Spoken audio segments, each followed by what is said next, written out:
Try to find the people who stand out, the faceless crowd, lost and found, picking up on the speed of sound to faster ground, moving on.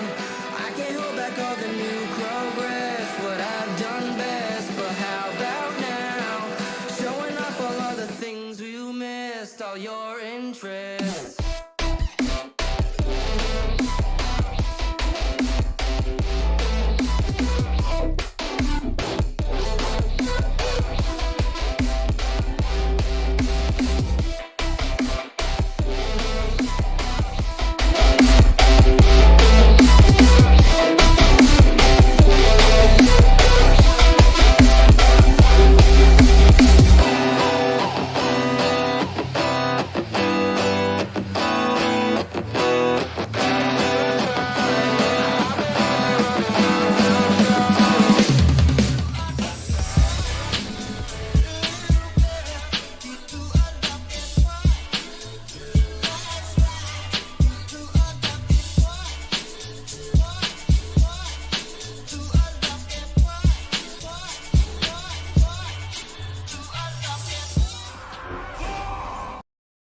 How's it going, everybody? Welcome back to another stream. Hope you boys are having a wonderful, beautiful day. How's it going, everybody? Welcome back, boys. Sorry for being late, but I did have to get some things taken care of.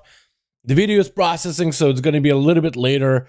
But man, I really gotta fix that somehow. I really gotta just upload a lot earlier. But how you boys all doing? Welcome back to another stream. Hope everybody's having a wonderful, beautiful evening. We got yet another update today over on the PTR with Blizzard just making a blue post over on the forums. So we have stuff to look at. Apparently there's class changes, there's tier set changes, and there's rogue changes, like outlaw rogue changes. So I'm really interested to see what, sorry if it was too loud in the mic. I'm really interested to see what this is going to be. I haven't taken a look at it at all, so this is going to be my first time seeing it.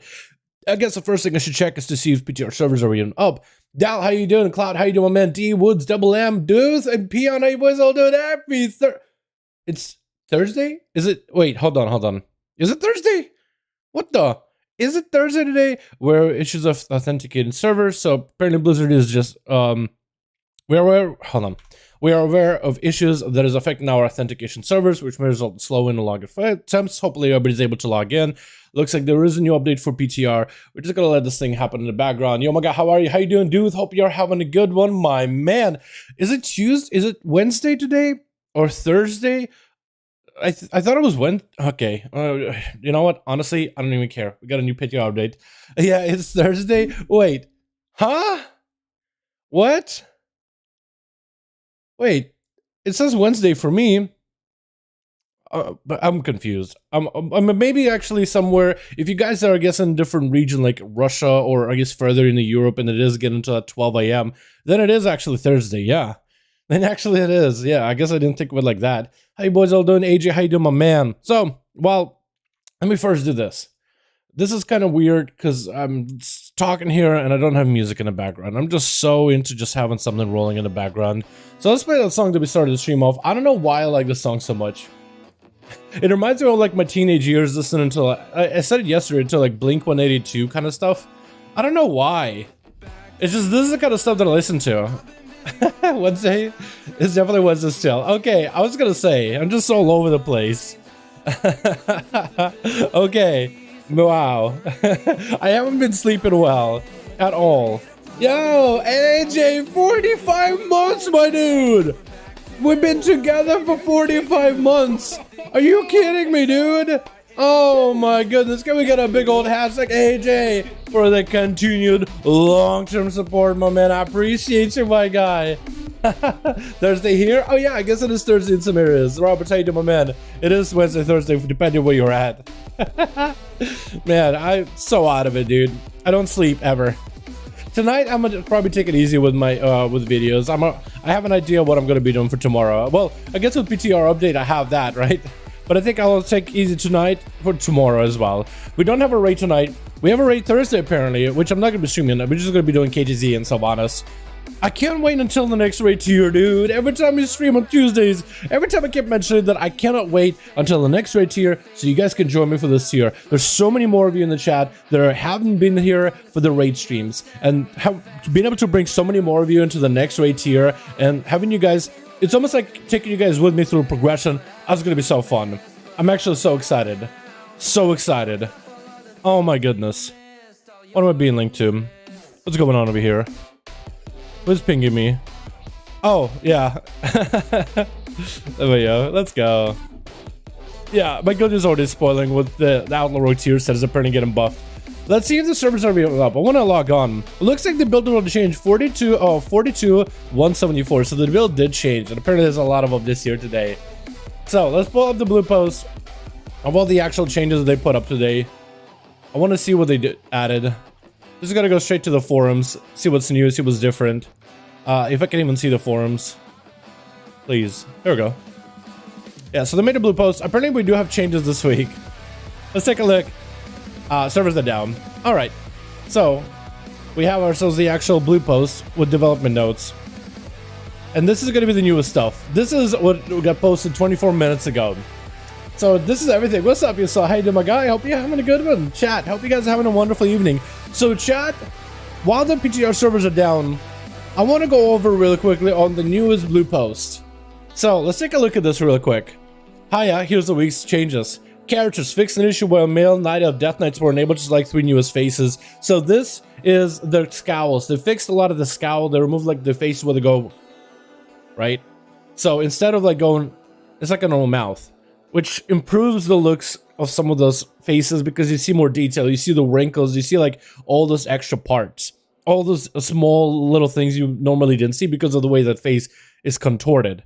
Where the lip, like top lip, met bottom lip in like a triangle shape, which looked weird. Class's Death Knight fixed an issue where Kill Machine caused it to trigger less often than tender dual wielding, so that's a buff to a dual wield build actually. Class sets, Unholy 4-piece, Soul Reaper grants 25% damage to 22 minions below 35 health, so actually 5%, so your pets are going to be 30% stronger instead of only 25% stronger whenever you get an execute for Soul Reaper. That's pretty big buff. Silverbrand no longer will be overwritten by a lower duration Silverbrand when applied via Metamorphosis. Wait, oh, okay, wait, Silverbrand no longer be overwritten. So what happens when you Metamorphosis? Do you just like add double Sinful Brand duration, or like do you just not override it? Do you just not like refresh it when you use a single target? So I guess you could Sinful Brand, I-beam, meta. You don't affect Sinful Brand, and you just I-beam again to extend even further. That's kind of cool if that's the case. That's gonna play a little bit better. Druid, Kindred Affinity Rune Cover and Power. Stat bonus from Druid reduced to 6% was 8. Kindred Affinities, Kyrian Rune Cover and Power. Stat bonus for the Druid reduced to 6%. And the bonus part, they nerfed Kyrian Boomy! They nerfed Kyrian Druids! Oh no, you no longer get 8% of stats. You no longer get 8% haste, 8% crit, 8% anything. It's way too strong. So you only get 6%, your partner only gets 3, which that number is doubled whenever you use the Kyrian ability to empower you and your ally that you bind yourself with. When you run the legendary, that bonus of like, let's say you're a Kyrian Druid, and you play with a friend that's like a Venthyr rogue, and when you bind with him, you usually give each other 8% crit because you bind to a Venthyr, and Venthyr provides both of you crit. So when you bind with the crit buff, and when you press the ability of Kindred Affinity, it doubles the amount of secondary stats on you. So instead of giving each other 8%, you give like 16% to one another. Now it's going to be like Druid gets 6%, they get 3, they get half. And then you'll get 12 above whenever you use the ability, they only get 6, which is a nerf, but it looked like Kyrian Druid was going to be the only viable strong choice for like PvE content in the next patch. So this, I think, is trying to balance the other covenants, because that legendary is really, really strong. So like Venthyr Boomy with their double Lego was going to be really good. They curbed that a little. Then now Kyrian was on the rise, they're curbing that a little. So now they have Night Fae that should be more in line with them. And then there's Necrolord that I think still needs a buff. If you need a DPS, yeah, AJ, once the servers are up, once the servers are back up, I'm down if you want to join in. Maybe we can get AJ on as well. Class, Feral now deals reduced damage by on targets. Oh, they nerfed the AoE for Feral. I still think it might be good. This needs to be tested, but I think this could still be a really good damage output overall, because the AoE uncapped was ridiculous. It were doing 140k DPS on the key. I think this is still gonna let him do a lot of damage, likely. This still either way improves the AoE. I need to run a Mythic Plus as a Feral with the 4-piece once it's fixed with the reduced beyond targets to see what the damage is like. I still think it could be really good. I think this tier set could still be incredibly good, even though it has a reduction. Survival, fixed evolutions that cause damage from set bonus to be hard intended. They actually fixed the tier set for survival hunters. Also interested to see how hard you hit. Monk bonus brew Necrolord ability. Effectiveness has been increased to 40% with 35 and no longer critical strikes. So they made it consistent. So whenever, I guess, Necrolord brew, Necrolord ability, damage and healing effectiveness. Wait, so Bone Dust Brew can no longer crit, but it does 40% effect instead of 35. So that's gonna make it more consistent, and I think less of a less spiky in PvP. That's kind of cool. Sinister Teaching now reduces cooldown of Fallen Order by 2.5 seconds instead of 5. Oh my! They nerfed Venthyr Monk quite a bit. I still think it'll be really strong, but you used to have like so you used to take this 3-minute cooldown to like a 1-minute cooldown whenever you used your Sinister Teachings as a Mystery Monk. And it stacked a lot of crit. Now, I don't think you're going to be able to get it down to a minute, maybe like a minute 30 or 2 minutes. We'll have to see how that works. But that's a nerf to one of the best covenants right now. Interesting. Pallet commands, Necrolord ability, Rattling Mage, Unholy Bolt damage has been reduced by 40%. What? They're nerfing Necrolord Venthyr. Are you kidding me, bro? Oh no. What? And Brood Stitch Wounds, so they heal. Reduced by 5. What? They're nerfing. So Necrolord, I guess Shadowpriest going forward, depending how big this nerf is, like in terms of sims, you might be able to play Venthyr or Night Fae. I think maybe Night Fae stocks could be on the rise. This is weird. Holy Word Serenity mana cost reduced. Sanctify mana reserves afterlife now has additional effect. As a spirit redemption, you may cast resurrection. Resurrection cast time is 6 seconds, and afterlife now prevents combat resurrection for priest for 30 seconds after using resurrection. So I think what you could do is in PvP, you would be able to enter afterlife, res somebody, and then you would be able to like every minute enter battle res and then res them again, over and over and over. Hello, what's up, Shelby? How you doing, fam? Hope you're having a good one. So this stops, I guess, Holy Priest from being able to go into PvP, use the Honor talent to get an angel form, res, and just kind of keep playing over and over. I just right here in sad news. What sad news, Shelby? The class changes or something IRL? I hope everything's good IRL, Shelby. Hope things are good IRL. Cheers said Shadow Torment damage has been reduced by 40%. Though I knew that we were gonna do that because it was doing a lot of damage. Like a Mythic Plus that we tried, it was doing really, really well. Even a 40% damage reduction, I feel like with new gear, it's probably because like we're gonna get better gear, and this thing is gonna do more damage with more gear. So I think you might be able to get Necro Covenant. Yeah, we just saw with priests. Yeah, what covenants, I guess, Shelby? What covenants do you think you guys are gonna play? Is it good for rogues? Hold on. Necrolord for rogues? The Necro Covenant for rogues. What's wrong with that one? I don't see anything rogue covenant. I'm just looking at like outlaw subtlety. I haven't actually looked over the changes. My god, we got a lot of class changes today. It's crazy. Okay, let's actually look at the rogue ones. Pistol shot has a 100% chance to grant a hidden bullet. What's 50%? At 6 bullets in next, pistol shot fires a free between the eyes as though 6 comm points were spent. This means that maybe a quick draw build might actually be a lot better. This is actually really strong. Wait, this is actually really strong. This is actually pretty strong. So you have a 100% chance to gain hidden bullets, so you're guaranteed to be getting a lot of between the eyes. That's crazy. Might be the worst one for PvP 92 as I tried. Really? Think so? Subtlety. Shadow Strike has a 15% chance to grant you Shadow Blades from 5 seconds with 20%.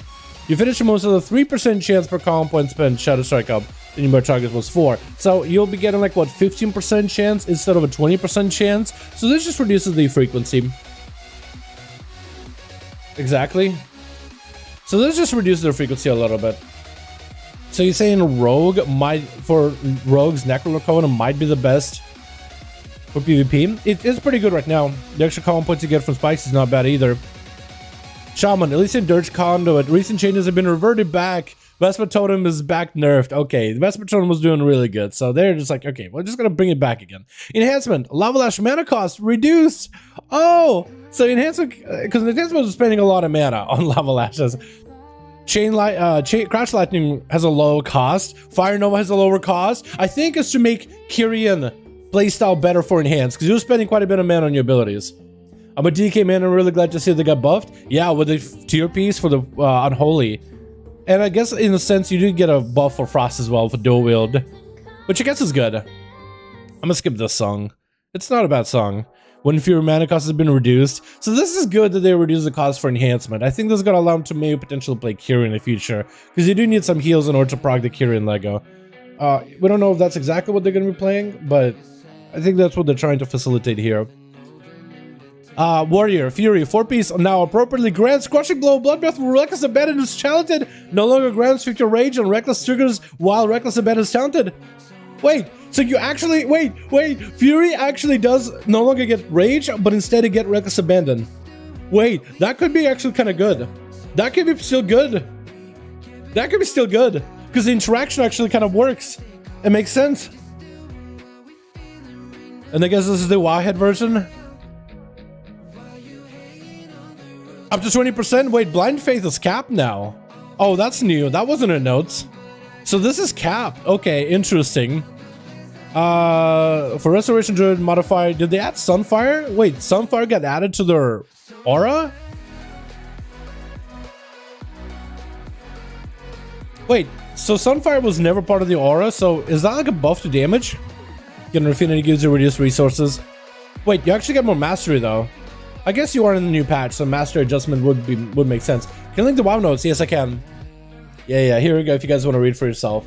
Well, what's the last Mystery River? Yo, for real, Mystery River's got like, come on, like Mystery River tier sets like don't even work sometimes. It's still pretty buggy, and Blizzard is still like, yeah, let me just hit you with a bat in the shin. Like, what is this? Send us the teachings. Why?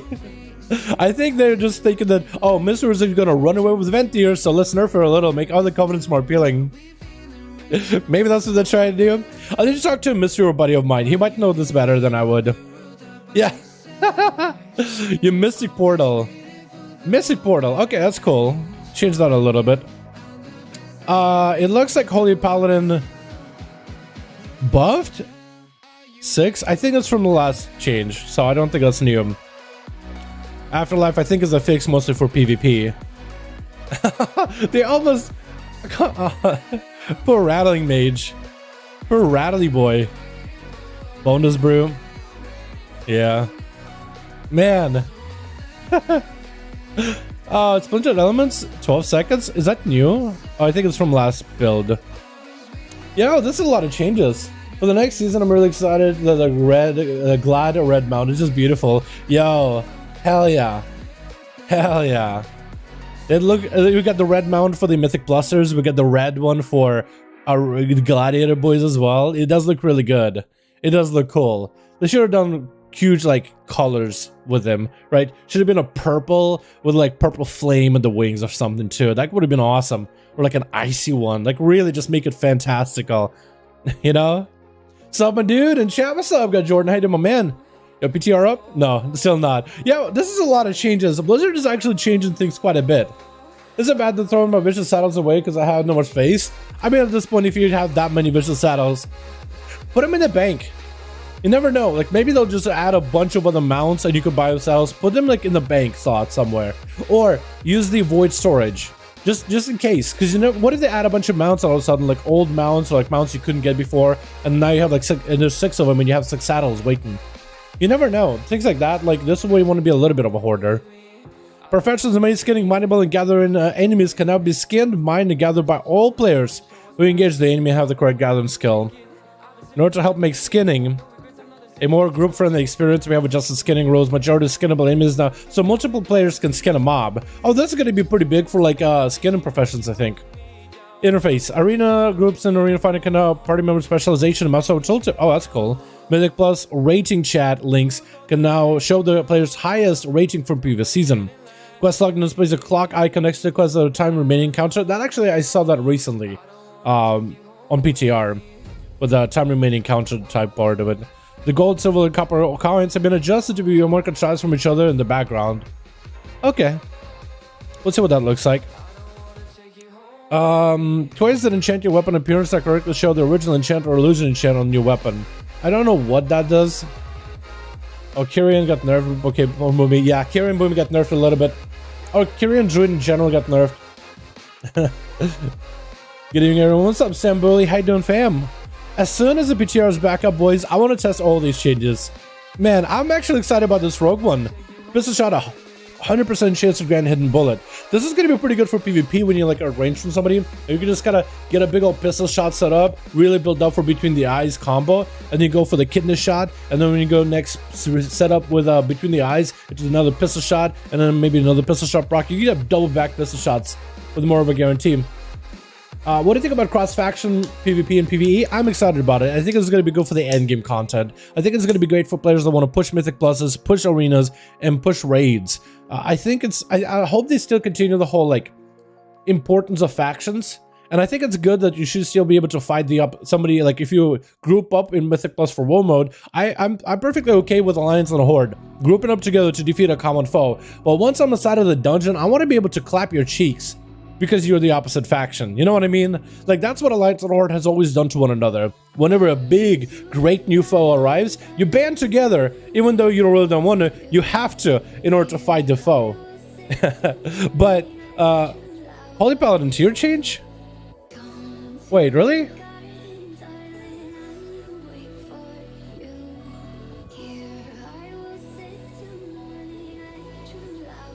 Oh! Oh, that's huge! Wait, that's huge! Oh, that's massive. Blood DK. Woo! That's huge! I'm not sure what they did here, some aura. I think they're just changing like how the spell triggers or how it functions. But yeah, I'm perfectly fine with the Alliance of Horde could just band together against a common foe, go in a dungeon or raid slay him. But once you're inside of that instance, those cheeks are getting clapped. I want it. Yeah, that's in lore. That's how Alliance and Horde always treat each other. And now as players will be able to do that to one another. It's like more immersive than ever. I mean, I think it's good for Ally to make the game easy to find players. Yeah, I think it's good for everybody. And if you want to play Alliance, now like so many players are playing Horde because they feel like that's where the end game is at. That's where the high-end end game is at. That's where dungeons are. That's where arena queues are. And that's how you find a better guild. And now you can just go to Alliance and do all those things from Alliance as well. You can play the faction you want to play. You could have aesthetics, especially at the end game. I think it's going to be really good. I think on paper, and just being able to play with your friends on Battle.net just because the opposite faction, I think it's such a good thing. I see a lot of positives that could come out of it. Cross faction, what? It's you'll be able to play cross faction 925, Jordan. At least that was announced. So you'll be able to play with the members of the opposite faction. You'll be able to raid with them, Mythic Plus content, anything that's pre-made. So like random Battleground queues, you're still faction lines are drawn. If you're doing random dungeons, you're still going to be playing with members of your faction. But if you want to do end game content for like pushing Mythic Pluses, pushing arena rating, playing with your friends on Battle.net, running old school raids or running current raids and progressing for like Mythic progression, you'll be able to do that as any faction in 925. So players will be able to play whatever faction they want. If you want to play a Dread Knight Death Knight, you can play a Dread Knight Death Knight and still raid with your boys over on the Horde side, like with your friends that play Horde. Like there's nothing to restrict you from getting Mythic Pluses done. This is going to be really, really good. Thanks, Microsoft. Yeah, my guildies were like, wow, they were surprised by this, and I was like, you think Bobby did this? Bobby didn't do none of that. You can still have problems, Jordan, don't worry. Yeah, this could be problems for sure. I don't want to appease, I want a problem for those guys. Yeah, so the cross faction is going to be an opt-in feature. So by default, the game is going to have set everybody as the game is right now. But if you opt in to cross-realm stuff or cross-faction stuff, then you'll be able to see and participate with other players. But if you don't want to, and by default, the game is going to be like you're not automatically opted in for it. Default is faction separated. But if you choose to opt into it, then you'll be able to play with others, only if you want to. So they're trying to make it not forced upon the player. They're trying to be a choice for the player. And then just going to see how it works and if people like it. Because if they don't like it, then it's whatever. What's up, cutting me? Hashtag Bill Gates. Yeah. Thanks, Bill. Appreciate ya. Hell yeah. Alright, so this is Blood DK tier set. That got buffed quite a bit. Second line is 8 target. They fixed the auras with Mad Bombardier. Each target hit by light dawn has a 50% chance to reduce the main cooldown range of wrath. Oh! They nerfed Holy Paladin tier set! Oh, what? Oh, what? Oh no, 50% chance! Oh no. Living Shadow got nerfed a little. We saw that earlier. That's a buff. Some nerfs. That's a Warlock. When Chaos Bolt or Rain of Fire consumes a charge of Ritual Ruin. Ritual of Ruin. Every cell charge makes Ritual of Ruin, making an extra Rain of Fire consume those soul shard and have no cast time. So this is just a text change. That's all. You see, so your abilities build up Ritual Ruin buff, and then when you get Ritual Ruin, you can use a Chaos Bolt or Rain of Fire for free instant cast, and when you consume it, you get a guide to spawn in. Okay, that's how that works. So I think this is just a easier syntax so the game doesn't have any issues and no bugs come over from it. Because normally it just gives you a buff that just says, oh, your next thing is free. But I guess maybe they want to give it like names. So now it's called Ritual of Ruin buff. And when you consume it, same thing. It just renamed and made it a little bit more flavorful. I don't think it actually changes anything though. Serves up? No. I want to try this Outlaw Rogue one, man. That looks good. That looks like a good tier set. I want to try this in Mythic Pluses too. Oh man, I'm excited. Always VC time. How we doing, Celtic? We're doing fantastic. How about you, my guy? I had my coffee. I got my water here. It's all nice and cool. I had a sandwich on a baguette. I'm feeling great. I'm just waiting for patch to, well, for service to be back up. And we got Nightbot working, so I'm pretty happy on that as well. Say hello, Nightbot. Like Nightbot, boys. Really like the 4-piece Frost Mage. You like it? Yeah, I want to test out Mage some more. I want to test out the Necrolord Mage a bit. Is it still busted like it was at the beginning? Which tier set would you rate is best right now? Hard to tell, AA. They're doing buffs and nerfs. As you can see, with these tier sets, they buff in the Blood DK to be a little bit better. They nerf Feral down a little bit. They fixed Survival, so that's still good. That's should hopefully be in line. They're nerfing Holy Paladins more. They're buffing Outlaw Rogue, nerfing Subtlety by a little. So, like, they're still going through way too many changes. They nerfed even the Shadow Priest one. They're still going through changes left and right. So, I don't know what tier set is the best, but I think they're trying to make it more in line with one another. This change, though, I wonder if this is enough to make Outlaw better. Because 100% chance to load a bullet is pretty good. That's really good. That's more consistent between the eyes that you can get. That's pretty good. Wait, that could... I wonder if that could make the green skin Lego better, because you just got more between the eyes procs, and hopefully more uses on the pistol shot. Frost Mage is going to be insane in M+. Yeah, it's really good, Ken. It is really, really good. What's it been on Shadow Priest nerfs? So Mestra, it's a lot of nerfs at once.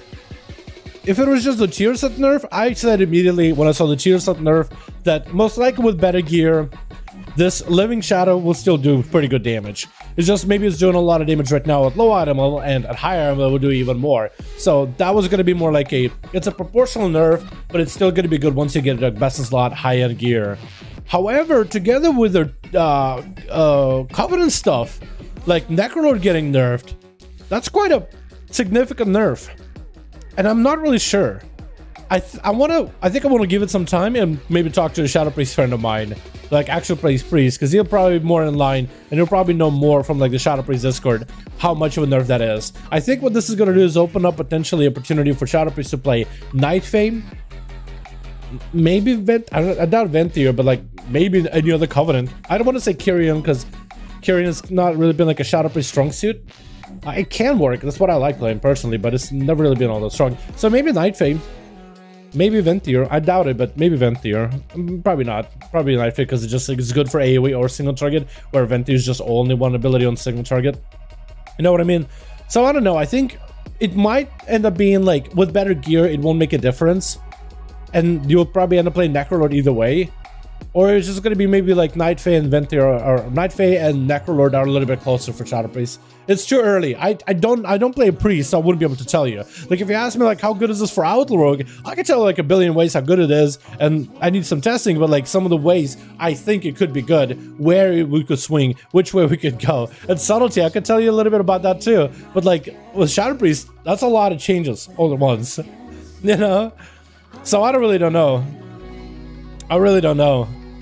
I did talk to a guy that actually plays Shadow, but this is a lot of changes all at once. That's all I'll say, which might swing things in the opposite direction, just based on like the amount of stuff that's gonna nerf, right? Yo, Best-in-Slot Covenant getting cut by 40%. 40, as well as your tier set on top of it, 40% as well. It's gonna improve with better gear, but now it's like, wait, that's a pretty big nerf. If it was like 10%, 20%, I'd be like, okay, it took a little bit of a hamper, but 40 seems like a big number. Where it's like, okay, well, what are my options? If Necrolord doesn't go well, maybe they're trying to make Nightfay a little bit better around the Mind Blast Center build. Can I play Kyrian Ellie too? Yeah, well, technically you can. They did make it so that you don't like get a buff Dirge, but Kyrian Shaman hasn't been that bad. Maybe like for Ellie it's not amazing, but for Enhanced it actually has been pretty good, and for Rester it's insanely good because Vespertonum is great. Hey Dal, how are you? I've been playing other games like this somewhere much while. What have you been playing, Blaine? What have you been playing recently? You know what I've been playing with my boys? Conan Exiles. Literally Conan the Barbarian game, but it's actually really fun. You can build castles and towns and raid each other with massive trebuchets and barrage each other, and it has been really fun. It looks like there's going to be a Cryptic Hero title. Attain a Mythic Plus rating, released 8 to 50 during Shadowlands Season 3. Keystone Conqueror, the Cryptic. Okay, cool. So they added like titles and stuff. PTR is still down. Man, there's a lot of changes all at once. I can't wait to try them.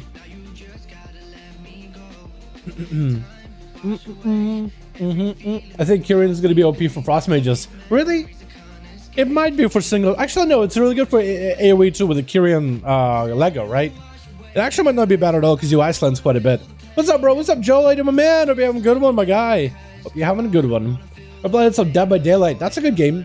It's a main game, even if its community isn't good, I still enjoy it. I haven't played that game in a while, so I wouldn't be able to tell you much about the community, but a friend of mine got me into that game, and she's super into like the whole horror aspect and like, you know, that kind of stuff.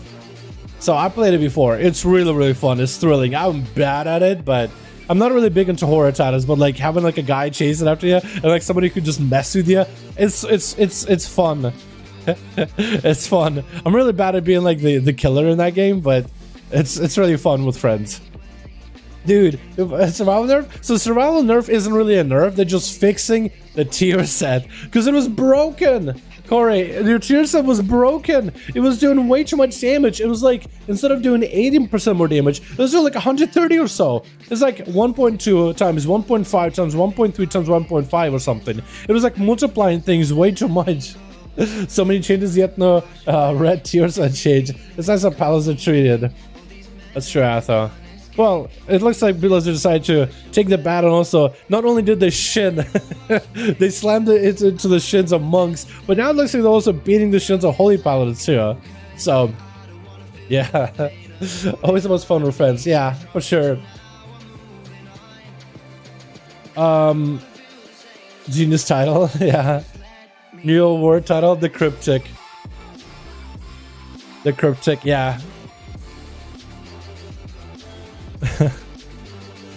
I mean, I guess it's not the worst title, Cryptic, because it is the Cryptic season, it is the Cryptic affix. So it makes sense. Want to reroll in survival, but now it's GG, or I guess I'll say Ellie. Don't know if Ellie's strong, but never mind. I think, okay, so I don't know how strong Survival Hunter is going to be. Way too early to tell because we don't have class tuning yet, like final class tuning.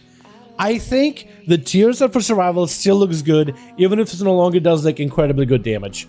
I think it's still going to be really good for the gameplay side of things, with its reset and the grenade gameplay, and I think overall it's still going to be really good by itself, even if it just doesn't do like incredibly good, obscene damage where the math has been broken. I think it's still going to be good. We'll have to wait and see, but I personally think like the gameplay side of things is going to be better, especially if we play the Wild Infusion. Getting those resets on grenades and constantly being able to cycle through those resets, it's really good. It's the last patch before next X pack. Apparently 9.2.5 is going to be the last patch, or there's going to be a patch 9.2.5 after 9.2. But patch 9.2 is supposed to be the final chapter of Shadowlands, so I imagine that after 9.2.5 would be the next expansion. Because in 9.2.5 they're going to be adding the cross-faction capability, which I'm so excited for, man. So excited for. It's going to be good. And I can't wait for an announcement for a new expansion as well. Okay, so do we just Chat, do we hop on live and get a key done on live servers? Like play Monk for a bit maybe, or play Demon Hunter and tank things? Or should we just wait until the PTR servers are back up? Because I want to try some stuff on PTR as soon as I can.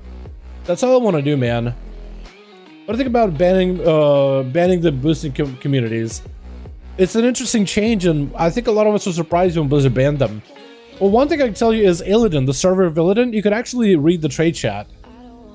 You can actually read it. It's no longer just a spam, just wall of spam constantly just like plowing right through your screen. Instead, you can actually see like individual messages of people talking to one another. It's refreshing, it's surprising, it's weird. But it's interesting because immediately they were able to clean up a lot of that trade chat very, very quick. Illidan, this realm is massive. It's one of the biggest realms on a horde on US, and you can read it, which is incredible. I think it's an interesting change, and I don't really know if it's going to be good or bad for the long term. Like, of course it's good because people hate the boosting. You know, the general sentiment online is boosting isn't good for the game. So a lot of people are really happy about it. But I think what's going to happen... Actually, I don't know what's going to happen. Let's be honest. I don't really know. Me and my GM talked about it because we both think it's an interesting topic. I never made a video like saying that boosting is gone because I don't think it's going to be completely gone. You know, Blizzard said that they still want guilds to be able to sell services for in-game gold. I think it's just what they're trying to do is they're trying to eliminate some of the RMT that can happen inside of boosting communities. At least that's what I hear. Like, because when you sit in a bunch of gold and you bought everything in WoW, what is it going to do with that gold? So I think they're trying to eliminate some of that RMT. But then me and my GM talked about it, and there's other ways that, other ideas of like why Blizzard could have done that. I think in the short term, it's going to be interesting. It's going to be unique situation for us to be in to monitor and see what happens out of it. It has a chance to be for the better of the game. It could also not really do anything in the end because I guess all those boosting communities could just make guilds and then start out. What's interesting, I want to see how they enforce the rules and give more detail on this change. Because what happens when the boosting community just makes a guild on a server and then makes a bunch of level 1 characters to put them in Orgrimmar and Stormwind and then just starts advertising that they're doing a sale? Do they all of a sudden become a community again? Or is it just a guild trying to sell on different servers? And that's, I think, what's going to be interesting to see how they enforce it and if we get more details and clarification on these rules.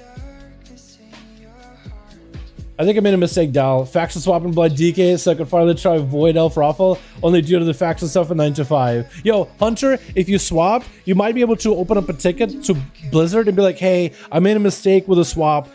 Is it possible for me to be able to go back with my character? I switched to a Void Elf recently, not realizing that you'll be able to do faction swaps later. I would love to be able to go. Is it possible for me to maybe like go back? If you message them fast enough in like 24 or 48 hours, they will take your character back. They'll refund you and put your character back on the server you were on. They will do it if you respond fast enough. So do it right now, Hunter, if you've done it recently. Wondering how the survival fix will turn out damage-wise. Me too, Alpha. We won't really know unless we get on PTR. But, I mean, the tier set was broken and all... It was broken for a while. We're gonna fix it anyway. I don't know if anybody expected for it to stay the same way that it was right now. We'll see. Any ideas when the new expansion will be announced? No clue, Mer. No clue. I'm waiting for it. I'm excited for it. I'm hoping it'll be soon. Any changes to Red Paladin? Just tuned in. First time getting to watch your live. What's up, Jay Buddha? Nothing as of today. We got Holy Paladin tier set changes with nerfs where there are a cooldown reduction of Light of Dawn, reducing the cooldown of Vigil Wrath. It's a 50% chance out of a 100% chance now. So it's going to reduce some of the cooldown reduction elements. Besides that, nothing new for Red Paladins today. Waiting for PTR. Chat, should we hop on live and do some stuff on live while we're waiting for PTR to come back? Or just chill here, wait for the servers to come back up? Barrel Enhancement Shaman main 9 too. Hard to tell what to main. It's until we see the final class tuning, I can't recommend anybody what to main. However, Shamans and Pharaohs are both looking exciting in Night 2, and I'm hoping they'll stay strong. They recently nerfed the tier set for Pharaoh. I want to try the tier set in Mythic Pluses because they made it so that you can still do AoE. It just reduced beyond 8 targets because you were doing like 148,000 or like 240k DPS pulls in like the Night Fae area of DOS. It was insane. So yeah, so also pumping 35, 40k in every pack, no problem. Yeah, that's what I'm saying, Felipe. I think the tier set is still really strong, and I don't think we're gonna see Survival Hunters completely falling off the cliff either. Hold on a second. It's so if faction crossing will be possible. Does that mean you can have a Horde character and be in a guild with an Alliance people? So guilds are still going to be stuck to Alliance and Horde, but you should be able to raid Mythic progression with your guild if your Alliance character and your Horde guild are on the same server. So you should be able to, yes. You won't be able to be part of like same, like when you open up guild panel, you won't be in the same guild, but you can raid with them just fine as long as you're on the same server. Possibly, unless they like say, oh, you won't be able to like do myth, like maybe they'll be like for mythic progression, like cutting edge, you have to be part of the same faction, which I doubt they'll do. I very much doubt they'll do, but yeah, you should be able to. I guess you're gonna have to reroll Prot or Red Paladin said isn't great and won't compete with other melee. J-Buddha, I'm not gonna tell you to reroll now, but I will mention this. So far in PTR, Prot Pally does as much damage as a Red Pally. And you're a tank. And you bring a silence with your shield. And you can off heal. So like it feels like it's a better red. We tried on stream to make red work, and maybe there's like a hidden gold build for red somewhere out there that just pipes 15,000 damage, but with Prot Pally doing 10k DPS or roughly 10k DPS in Mythic Plus, it just makes red feel kind of like obsolete in a way, right? We'll see. Maybe they'll end up buffing the hell out of them. Will it be the new king? Who will be the new king if Anduin dies? Well, I imagine that like lore-wise, isn't what's that leader of Lightforge? Terralion. Isn't Terralion sitting on the throne right now? In 9 to 5 will just be a test to see how everyone likes the limited bits. So I think Super Ninja, what will happen is 9 to 5 will come out, and then a lot of players will end up going both Alliance and Horde, and a lot of guilds basically will reform in the community WoW section. Like they'll just open up a, like for Raid and Rainbows on Illidan right now, what we're gonna do is we're just gonna open up the community Raid and Rainbows and invite all members, Alliance and Horde, into the guild through the WoW community section. And instead of using the guild chat to talk to each other, we'll just be using the community chat to talk to one another. That's what we're gonna do. So let's say like if I have Tassili, who's a hunter in our guild, he's probably gonna play a Void Elf, and I'm gonna be in my Nightborn. And if Tass is like, yo, anybody want to do Mythic Pluses? He won't write in the guild chat, he'll just write in the community chat where all the guildies are on both Alliance and Horde. That's what it's going to come down to. That's what we just gotta have to start doing that. Just so everybody can talk to one another. Or just talk on Discord, but I think just having something in-game to be able to talk to one another is better. I think, and I'm expecting a lot of other guilds are going to do similar things. And then Blizzard at that point will have, likely, Blizzard will see this and be like, well, I guess if players are, you know, trying to make like almost like their own communities or a way for guilds to talk to one another, then all guilds are doing right now, being faction specific, is just a bank slot for like guild mats and whatever guild perks you get, like faster hearthing and stuff. So that's kind of useless because it's not a way and a vehicle for you to talk to your guildies or do stuff with your guildies. And at that point, I think they would just like take off all the barriers of guilds or factions for guilds. It just Ian said that if they were to snip and remove that faction divide of guilds, they wouldn't be able to go back based on like technical limitations. They won't be able to re-enable it. So it's almost like, let's say they launch 925 and launch, oh, guilds are non-faction specific. And they'll be like, oh, people hate that. We can't go back. We literally, by code in game, we cannot go back.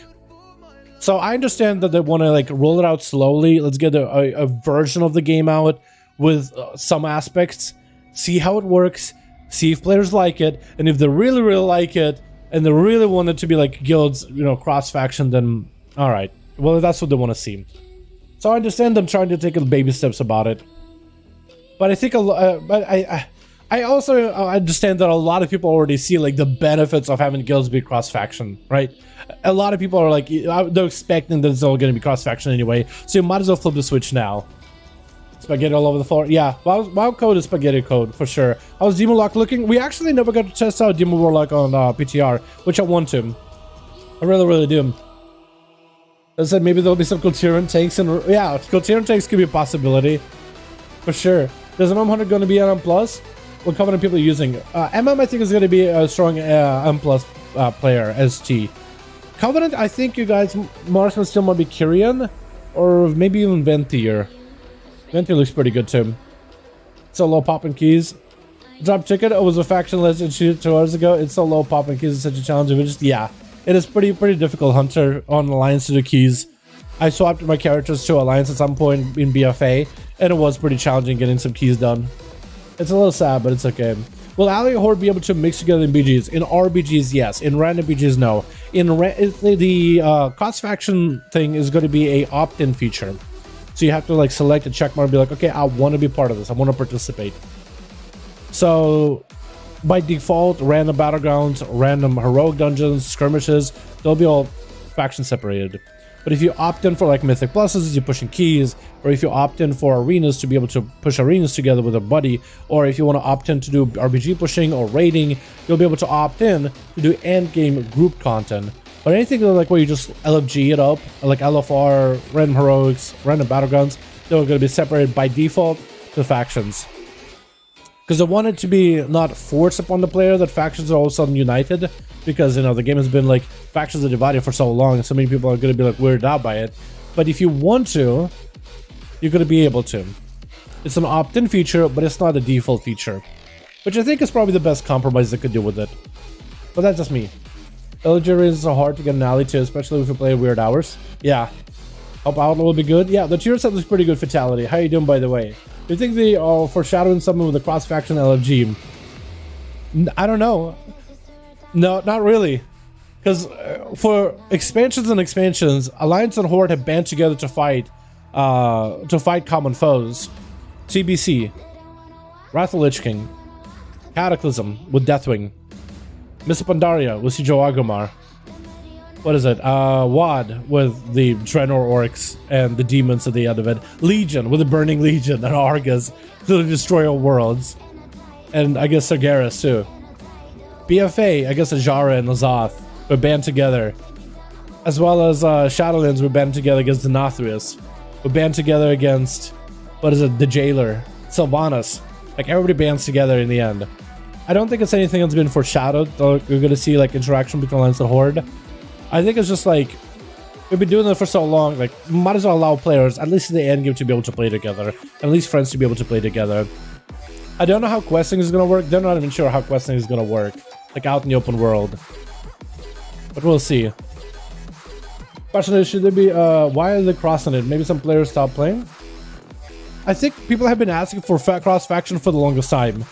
And I think it also solves a huge question of the faction balance, because generally we don't know exactly how many people play Alliance, how many people play Horde, like overall in WoW population, but generally we've been told it's been 50-50. Like Blizzard in their own private numbers has said it's been pretty 50-50.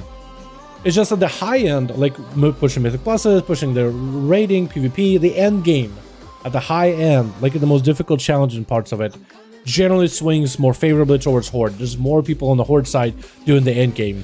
Generally the game is 50-50, but there's more people on the Horde doing the high-end endgame stuff than there's an Alliance.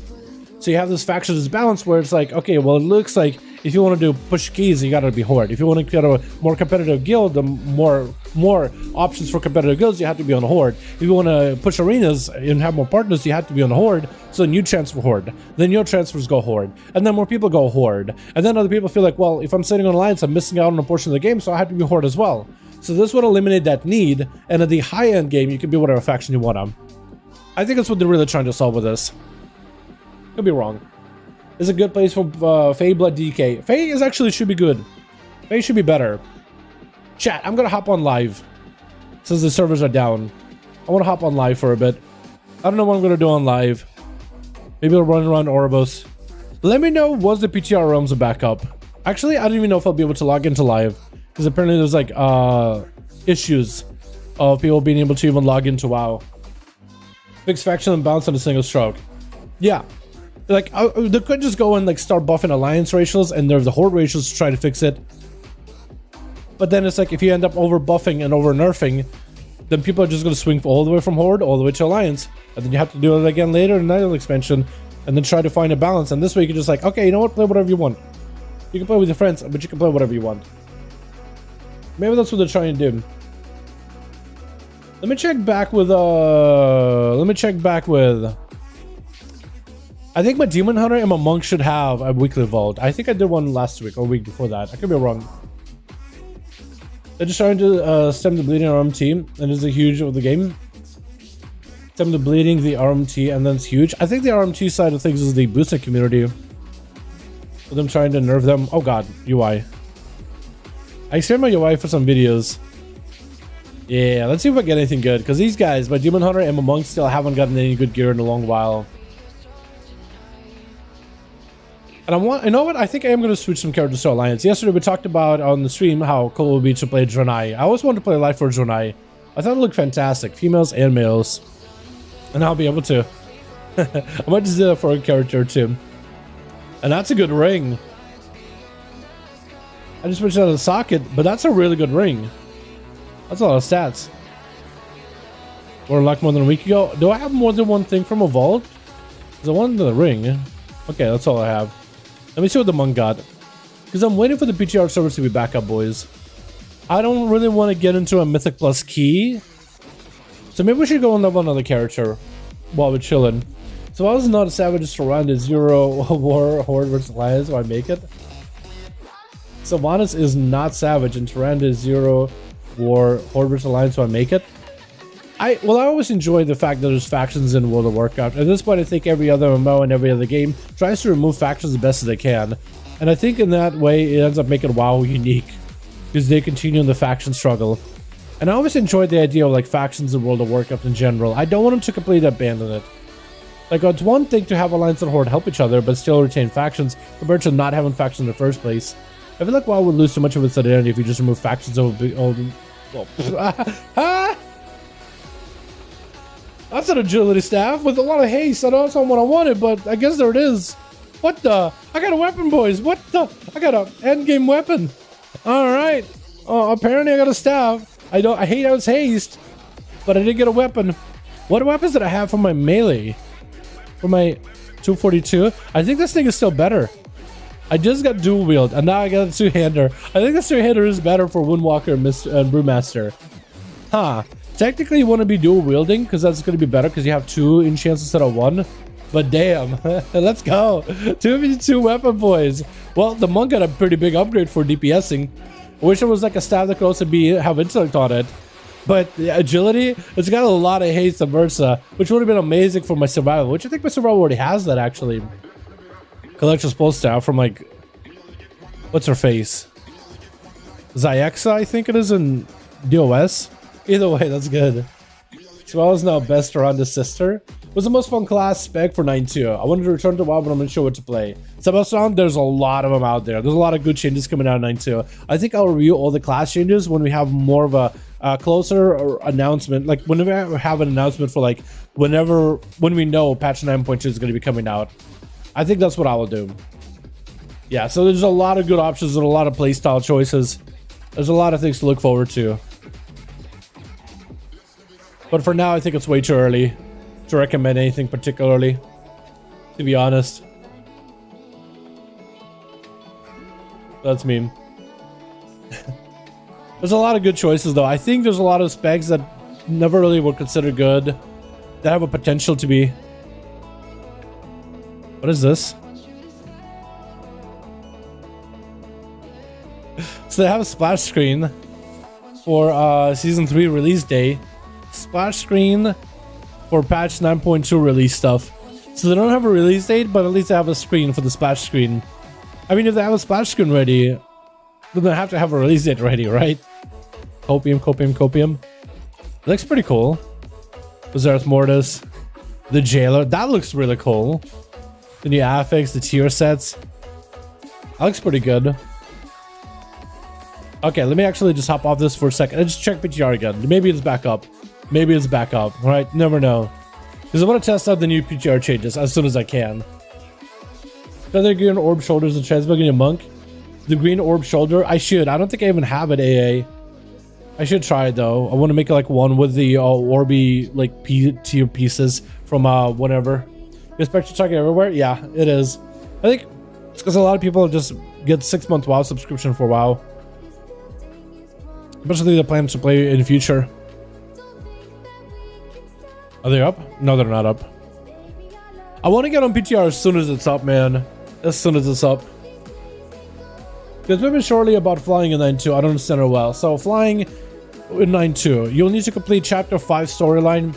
You know, to collect 5 treasure chests in Zerath Mortis, explore Zerath Mortis, do 10 rare events in Zerath Mortis, like where you fight a rare or fight a mini boss with other players.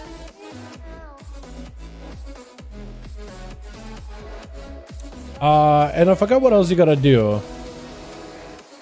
Something else. So you just gotta do like a lot of the activities in Zerath Mortis you'll be able to do them in a single day, in a single setting. And only one of them is like a chapter quest that you have to wait for. So there's just a couple of requirements of exploring and doing stuff in the zone. That's really what it's gonna come down to. It's pretty easy. I made a video on it. See the flying shoulders, you can buy PvP tokens, I guess. You can buy with PvP tokens. Oh, okay, yeah, okay. In Legion, you mean? Yeah, I could go back, I could look at the vendor and find them at some point. I think it'd be a good idea. They will do an expansion designed for flying like Rathos over again. I think in the future they could. I think it's possible, especially if it's a dragon-based expansion. Like if we do get a dragon expansion, dragons are all about flying. So I imagine they would have an expansion where flying is like at some point going to be enabled, maybe like a higher level.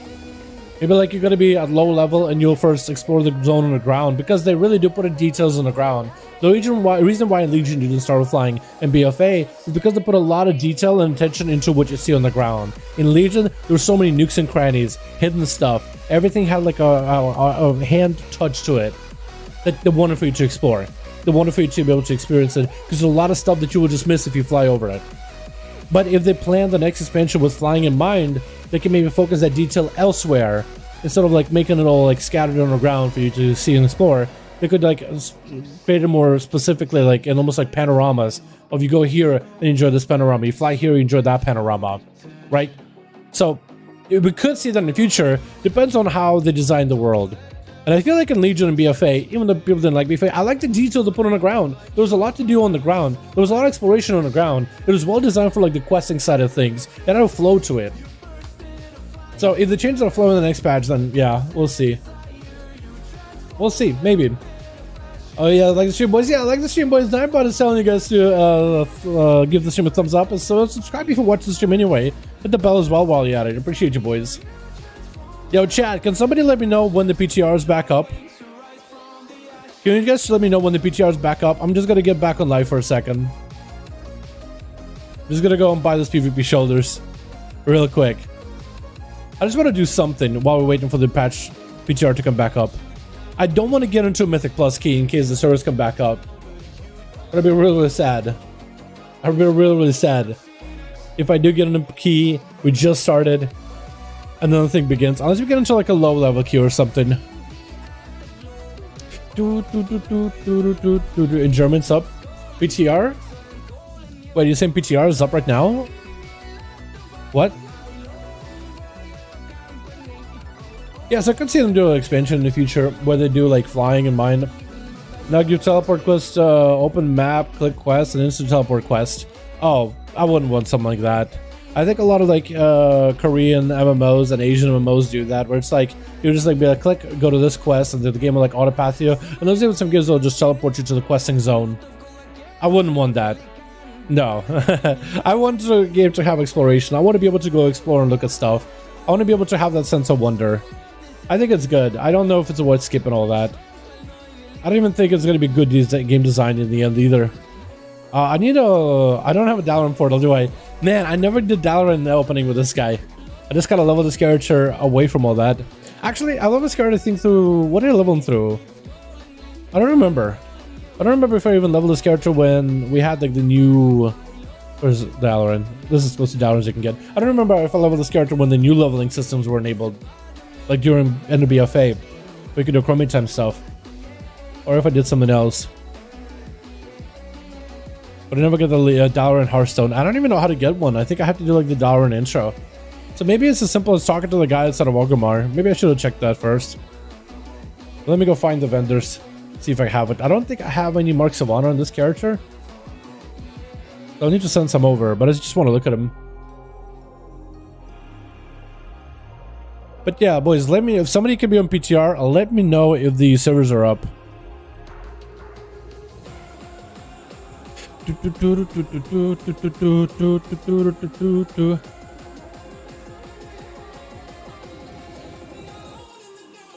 me see if I can find the actual tier sets Or even tier set lookalikes from monks with those floaty orb shoulders.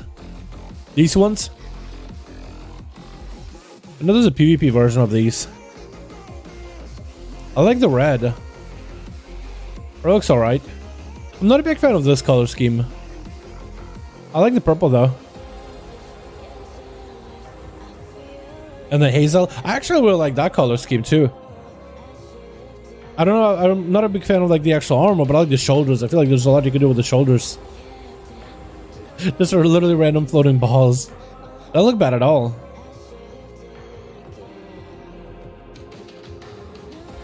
Enzoen's battle gear. I really like this orange version though.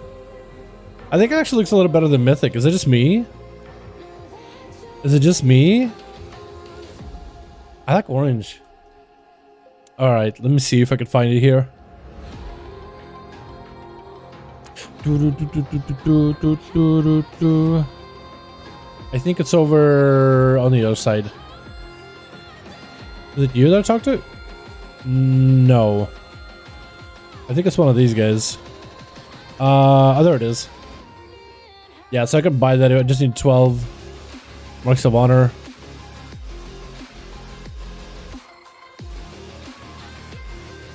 What about you? Which ones do you sell? Oh, you don't sell anything except for elite ones. Oh, that looks good as elite. I wish I got that one back in the day. Oh, that also looks good as elite. Damn, that looks good. Too bad you can't get that anymore. Wait, HSC leather looks amazing. Lopera though. Oh my god. Nightfold set. Hold on. HSC leather. Hellfire Citadel. HSC leather. I hate this hoodie. I hate how snug it is around the face. I don't like that. Is it just me? This set? Yeah, it doesn't look bad at all. I like that look. As the PvP set. I have most of the parts for this. I don't have the shoulders, but I have everything else. It looks good. I thought I had the shoulders too. I was pretty sure I had a Motherboard the whole set. Except the mask, I'm not a big fan of, but everything else looks good. No, the Iron Pelt garb. Oh, this thing. Oh, that? Yeah. Yeah, you kind of look like a creature, don't you? Kind of makes us look like this is actually your actual head. Yeah, that actually doesn't look bad at all. I don't know if you would run it with the helm. Like, even without the helm, that looks pretty good. The shoulders and everything. The helm is just kind of silly in my opinion. Because you have ears and there's ears behind those. Double ears. Can you open the map? I need to go there, please. Here we go. Hi, what's up, BLIZZ? How you doing, my man, for PvE? Like, what's up, Brian? How you doing, my man? Hope you're having a good one. Yo, we're just waiting for PTR to be back up. Is it up? Oh my god. Season 3 splash screen. That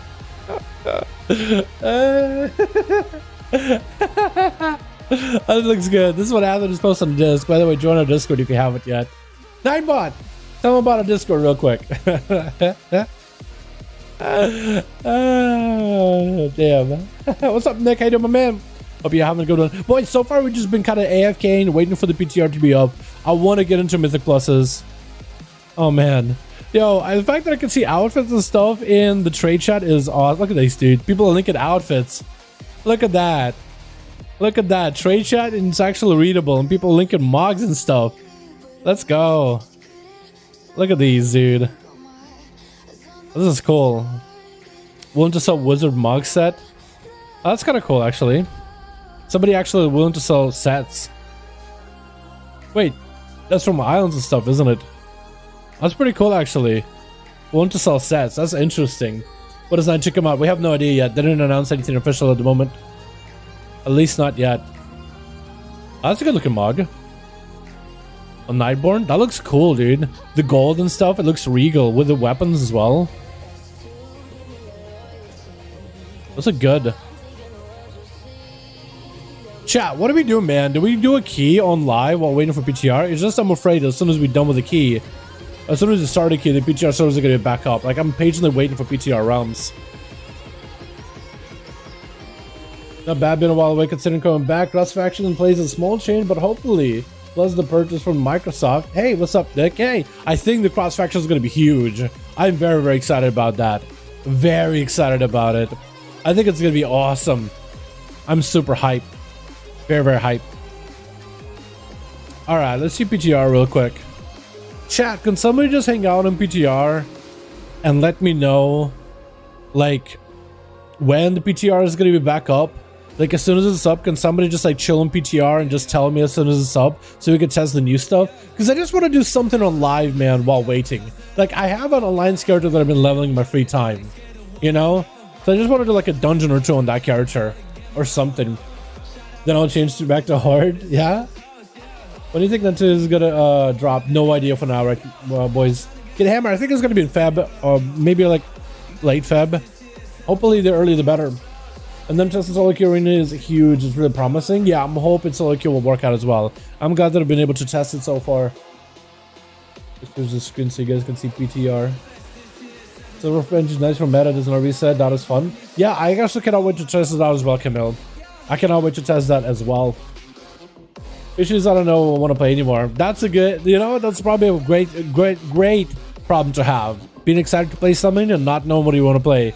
Having so many options that you're just overwhelmed. Love the vids. Thanks for helping the yo, Kid Hammer. Appreciate you, my guy.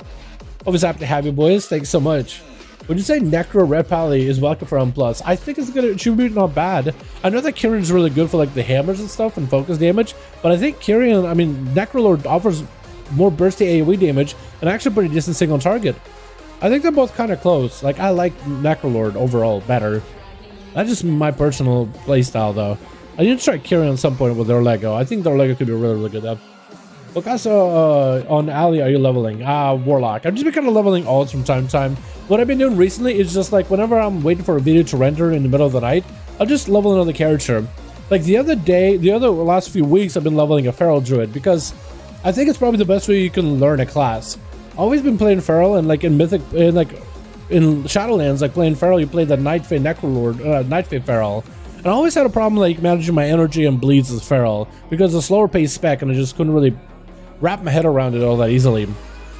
So then I decided to level a Feral, and this way you get your abilities little by little. You really get to learn how to play the spec, and I felt like me leveling a Feral let me learn the spec better. Let me optimize it a little bit better. Let me find the good timings for my abilities, when to spend calm points, when to generate them, should I wait for energy, how to pull energy better. So I feel like leveling a Feral like taught me a lot, because it gives you abilities and passes little by little, and it's almost like kind of teaches you how to play the class. So when I took that skills, I was leveling a Feral in the PTR, and I actually felt like I popped off. I felt like my energy regen was a lot better. I was literally playing the similar Feral with the same energy regen and stuff, just on top of it had the Night Fae buff, which is huge, and I had the tier set.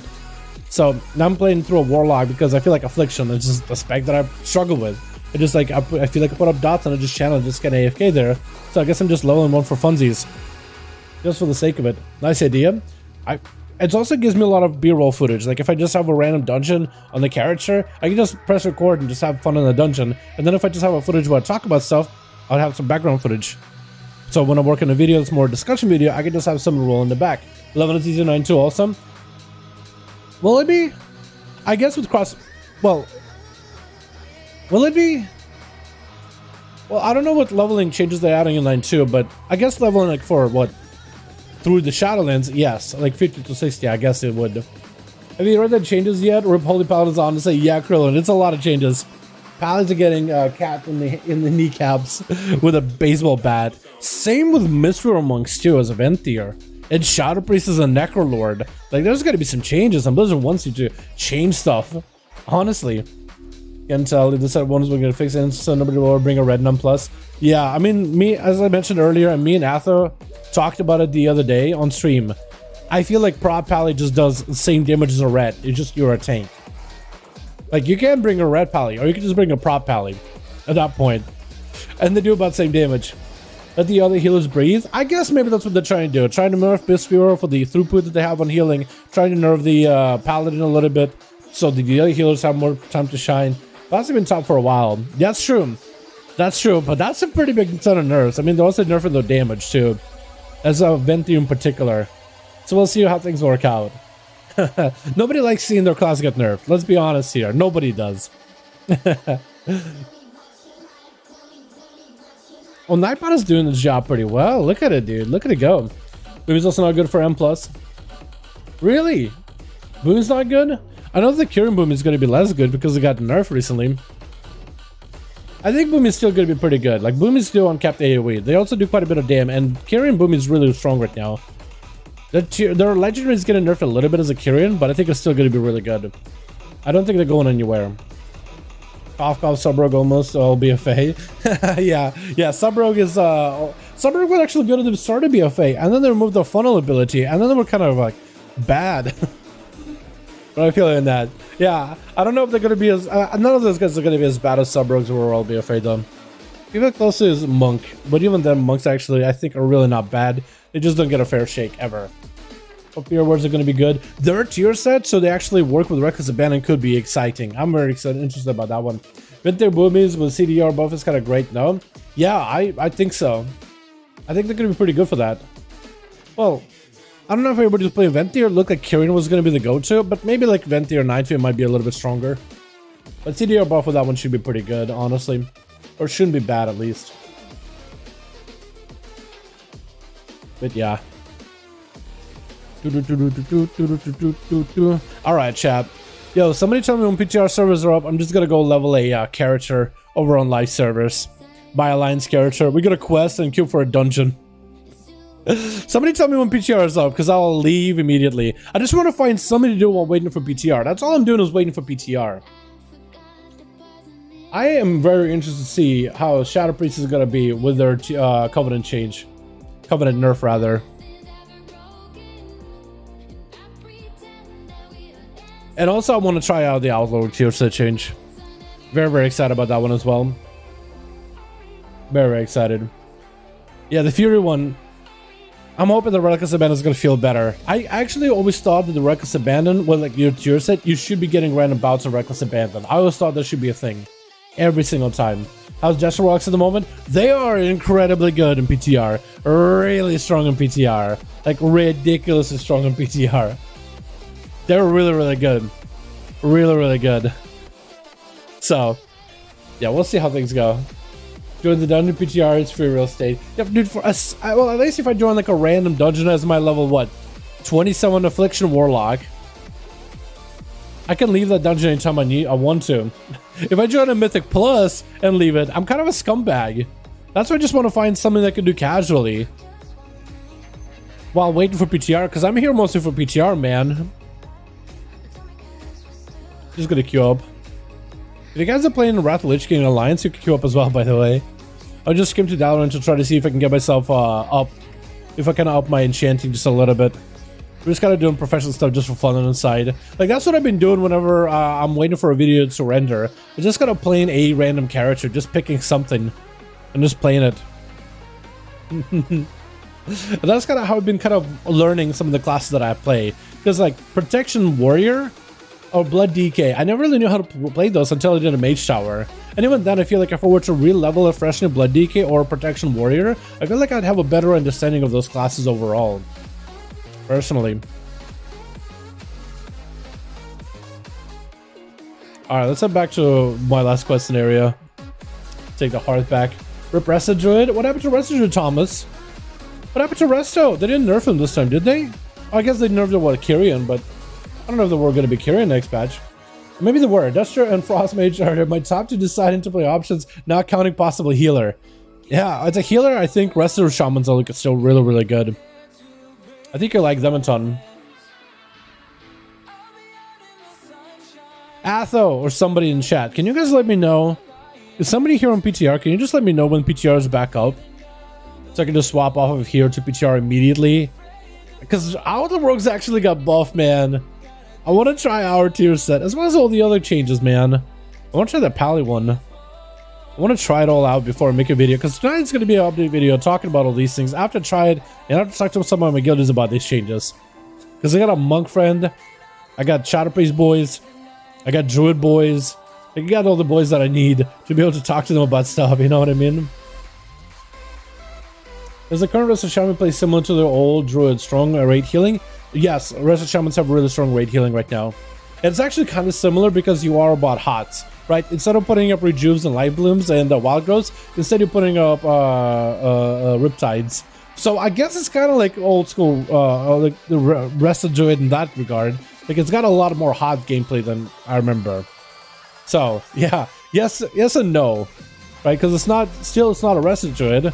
Because it's a completely different toolkit with totems instead of like hots and, you know, flexibility on shapeshift forms. But you get what I mean. Another PTR gaming today. Gotta work tomorrow. Okay, sounds good. Is somebody here on PTR, boys? Or should we just like have PTR open on the side monitor? I'm not sure. Am I gonna die? Hope not. That'd be embarrassing. I just die in his level 27. Kinda yikes. Yo, chat, is anybody here on PTR right now that could let me know whenever we have... Oh, pants. Whenever we can have pants. Actually, I could disenchant those.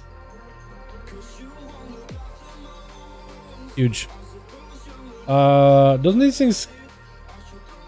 Oh, that just becomes big shards. Dream shards. Yeah, I don't even know what those are for. Somebody on PTR, let me know. Or somebody hanging out on PTR, just let me know when the servers are up, boys. Anybody? It would be super helpful. Because my game, and while streaming, is going to freak out having PTR on the other monitor. Whenever asked about where you're from, originally Russia. Originally, good old Russia. But I've been living in the US for so long, I'm American as I come at this point. I've been living here more than half of my life, man. So, born in Russia, but I consider myself more of the girl American nowadays.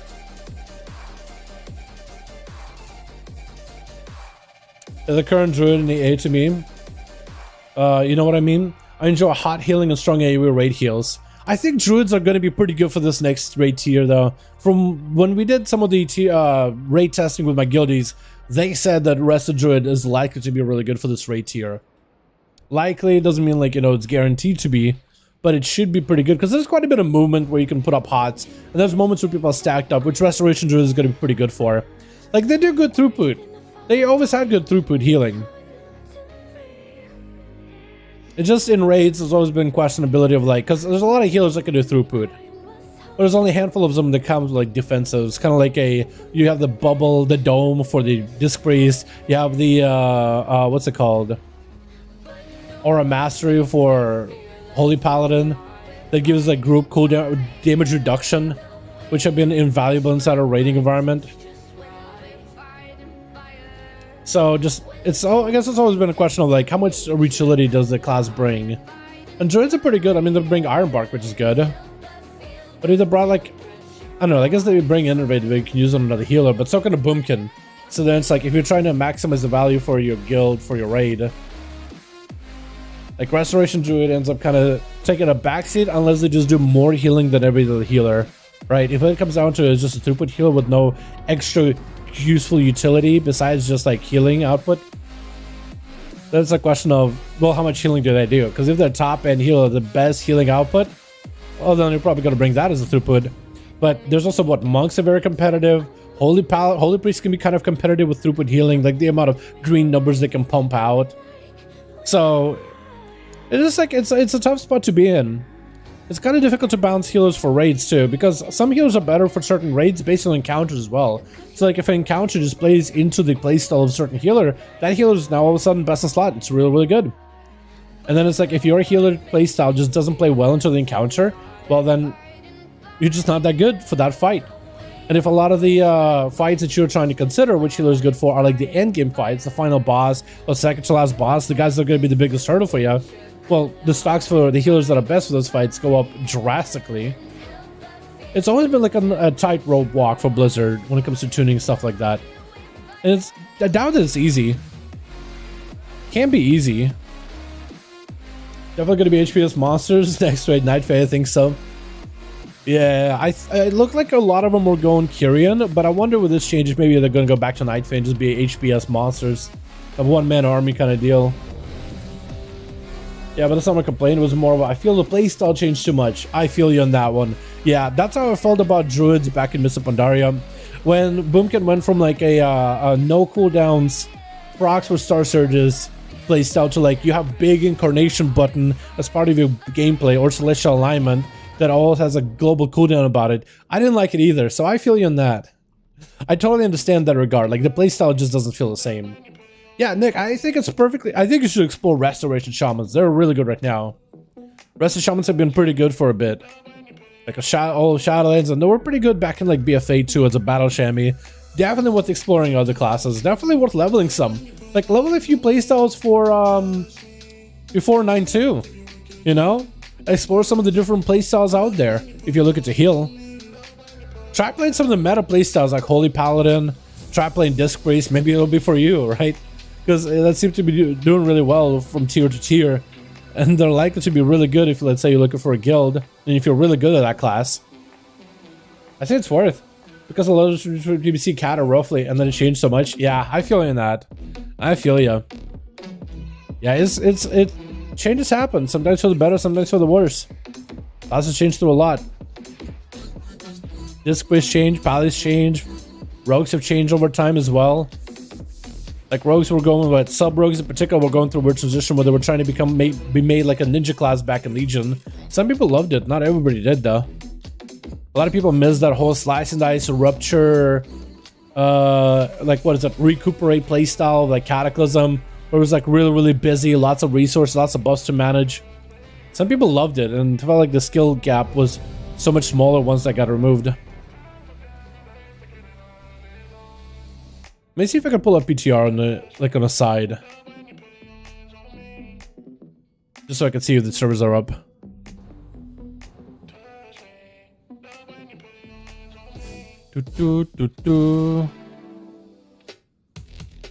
Also switch pets. Hope my game doesn't crash, because sometimes whenever I run two versions of WoW, we can like be a little finicky. Because as soon as PTR is up, we are leaving this dungeon group, boys. As soon as it's up, we're bowing out. Let me see. Log in into Shadowlands game servers. Oh, PTR is up!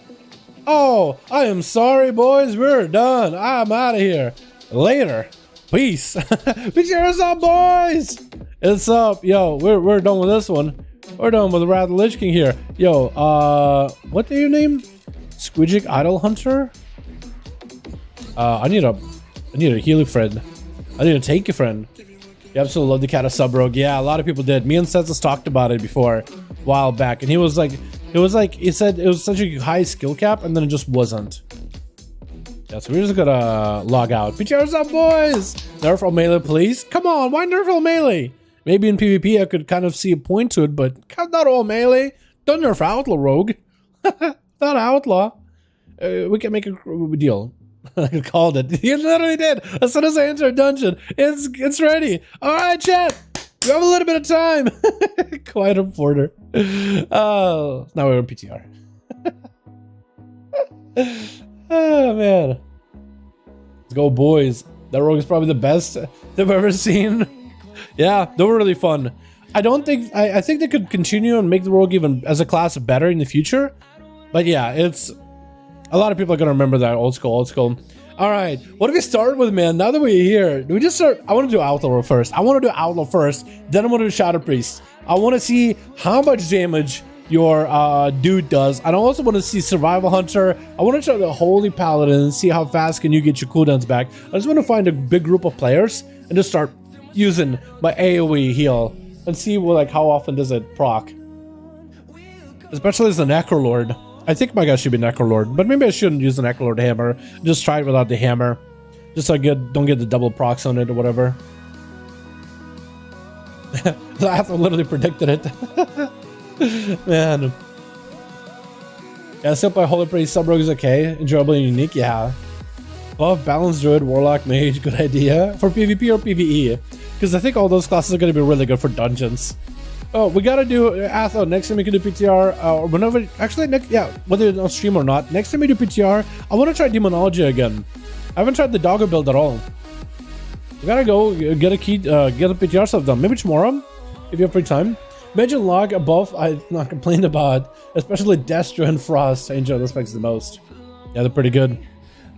Keystone Conqueror Season 3. We did it, boys. Let me shrink this a little.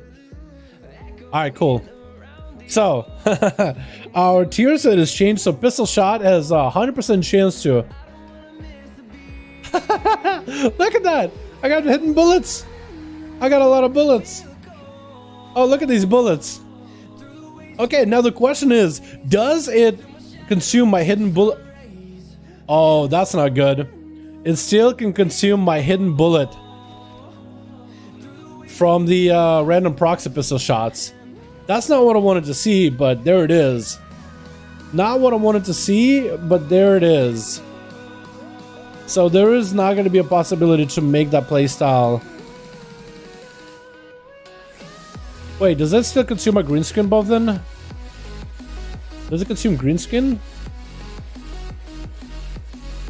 I'm interested now. Does this consume green skin buff either way? So between the eyes, I should get a lot more uses out of it, I think. That's changed, right? Okay, I want to try the green skin. I want to see if it bugged with the green skin. Because I'm okay with it maybe getting random between the eyes on the random pistol shot, but not a green skin buff. Let's see. Ring, switch it to... Great hate. Yeah, that's fine. And then I think it was a belt or a helm that I was trying to go for the... Okay, 4-piece still enabled. Good.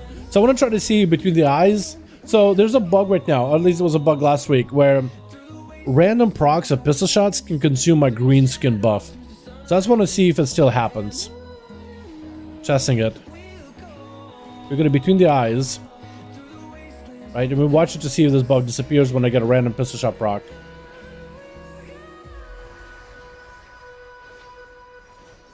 It does still consume it. That's a little unfortunate.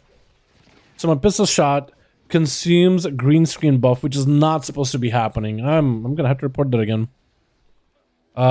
Green skin gets consumed by free pistol shots from Outlaw Rogue to your set. I've been reporting this for weeks now, over and over, but it still is a bug. They said that, on the Rogue Discord they want to fix it in the future, but for now they haven't. Hopefully they'll fix it soon though. Alright, I want to try just Outlaw and hitting a train dummy as a Kyrian. I want to try the pure single target build. I just want to see how often do I get pistol shot procs. Run around, one shot ambush, service strike. How much will bounce after the nerfs? You think some? Yeah. Alright, let's try this. I don't have a adrenaline rush, but... Ooh. Oh, it's a survival hunter trying it out. How are you doing? How's your damage looking like? Oh, look at these survival hunters. Oh, the damage is a lot more measured now. So you can do 20k hits with shrapnel? Is that bugged? Yo, Volatile Bomb could do a lot. Why is Volatile Bomb doing 20k crits and dim? Shrapnel Bomb does 14k. Volatile Bomb does 14k, 20k. Is it still bugged? Hold on, let me ask. Look at these survival hunters, by the way. Look at this dude. Look at these survival hunters just like blasting. I'm just gonna record it for a bit. Look at all these survival hunters. This is probably the most amount of survival hunters you're ever gonna see in one spot. They fix the damage. Well, at least I say they fixed it. Look at this many survivals. So many grenades just flying. So weird. Alrighty, at least I commented on it, not just ignoring it. True, true. Run in one shot. Yeah, maybe we'll do that later. Wrath, Lich King, Kata. Oh, you mean one shots in there? Yo, speaking about Wrath and Kata. Wrath, classic win. Wrath, classic win, boys. Alrighty, let's try this. I'm gonna go for Mark for Death. Roll, slice.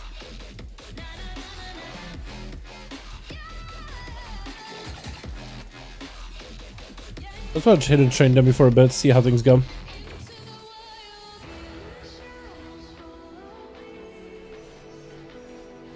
I'm gonna play that full single target like build where you kind of just spam Sinister Strike for the most part if you're sitting on way too much energy. Which I am right now. And you barely pistol shot, but you're getting free pistol shots anyway. Like there was a pistol shot. Actually between the eyes on top of it too. It's quite a lot of cooldown reduction when you think about it.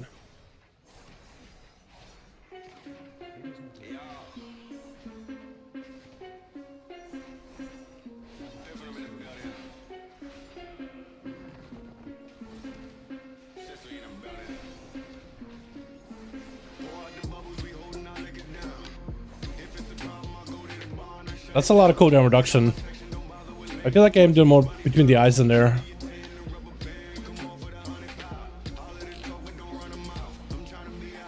So this does make it a little more consistent.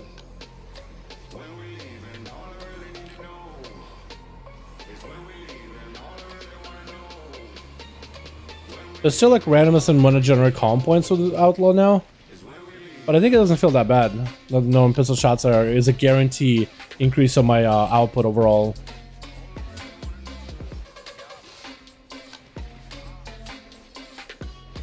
That's a lot of finishes back to back. Oh, it's a lot.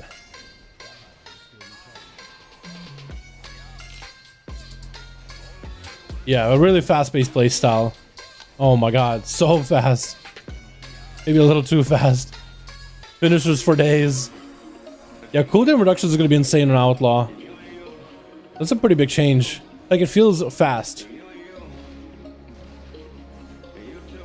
When you pistol shot and you get a free pistol shot on top of that. That's hilarious.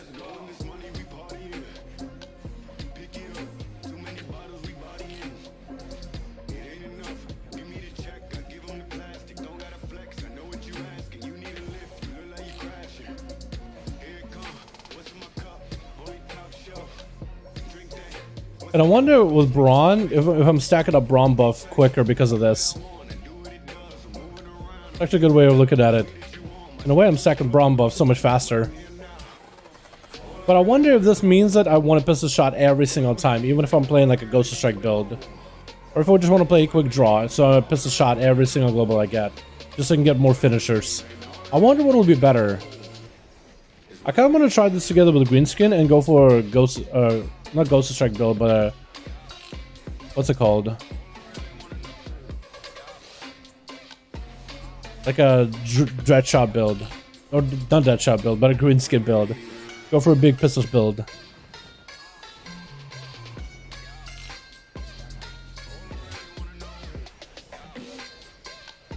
I'm getting more between the eyes though. More finishes overall, which is incredibly good for Bansh's Blight. Then this thing is also 3 stacked, so it's a lot. Hero Monk is nice, I guess. Yeah, I wonder how that'll be too. Hero Monk should also be pretty good. Alright, let's see if I can try a quick draw oriented build. Let's go with Deeper Strat, because we're going to generate a lot of calm points. And let's try the same legendary that we normally run. So we just play kind of like a normal pistol shot build, Outlaw Rogue. I think I want to do it on maybe like non-execute target, because that's going to be a lot of Bansh's Blight damage. And I think it's going to pad things out maybe a little bit. Oh. Nah, I think it'll be fine. We'll just hit the target.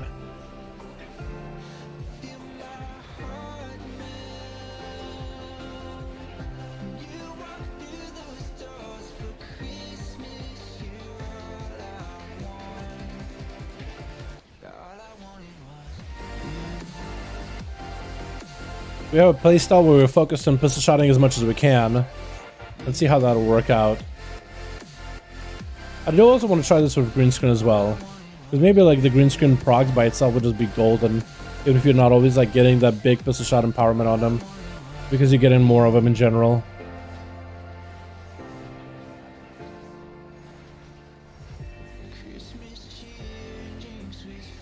We reroll.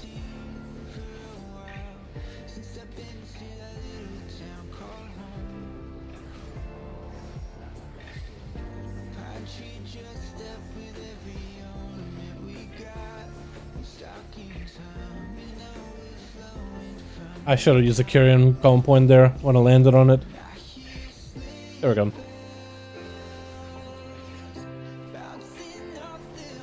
Crit buff. Gotta get Slice and Dash rolling as well. Okay, now we can maybe get some damage in with crits. I don't know if my stats are even allocated right. I feel like I have maybe too much haste. Not enough Versa.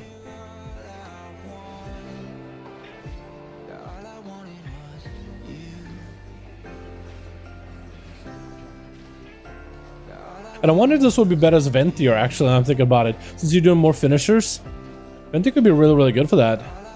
Or pistol shots. Could be really good.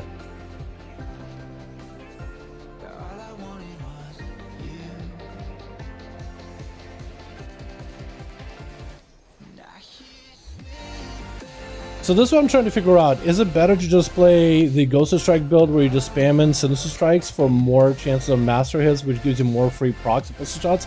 Or is it better to play a build where you're trying to pistol shot as much as possible as soon as you get the procs for it? That's what I'm trying to figure out. Like, what's actually stronger for Alpha Rogue? What feels better? What feels stronger? Of course, in Sims we'll find out more info. Like right now, this doesn't feel that bad. I could have used calm points there. Overshot it a little bit.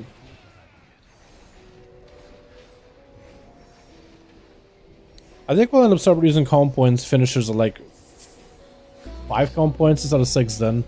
With the random pistol shots that we get sometimes.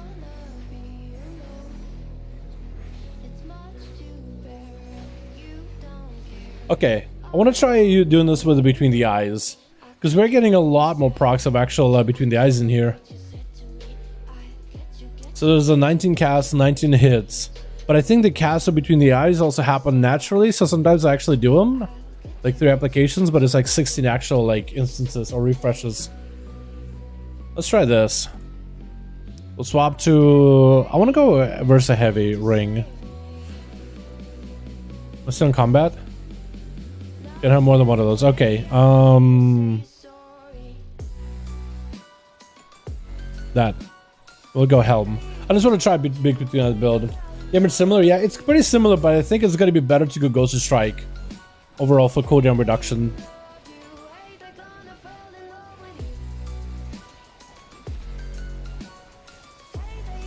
I should have hit pistol shot there.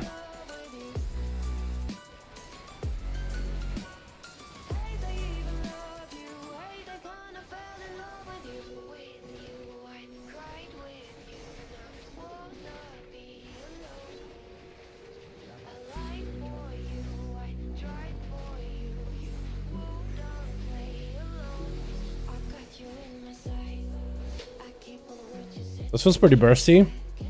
Random moments of burst when I just get a bunch of Between the Eyes back to back.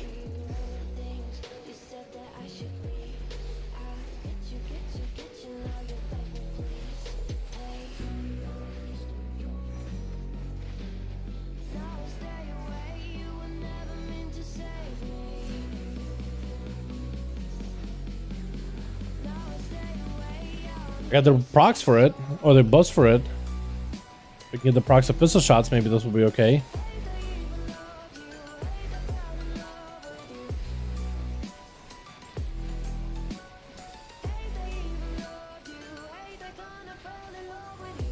No, that doesn't seem as strong. Yeah, I think what happens here is it keeps consuming my Between the Eyes procs into the random pistol shots, and these random pistol shots do not have the overlap of the opportunity proc. Like whenever I get a pistol shot proc, just show you guys in just a second, that they don't get consumed if it's a random proc or pistol shot that eats it up. You don't have 2 buffs kind of combined together instead of just 1 buff, which isn't as effective.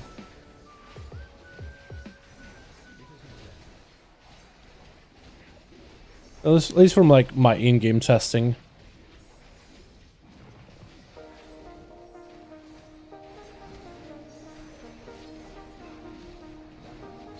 Like if it didn't consume my Between the Eyes proc, then I think it might be okay.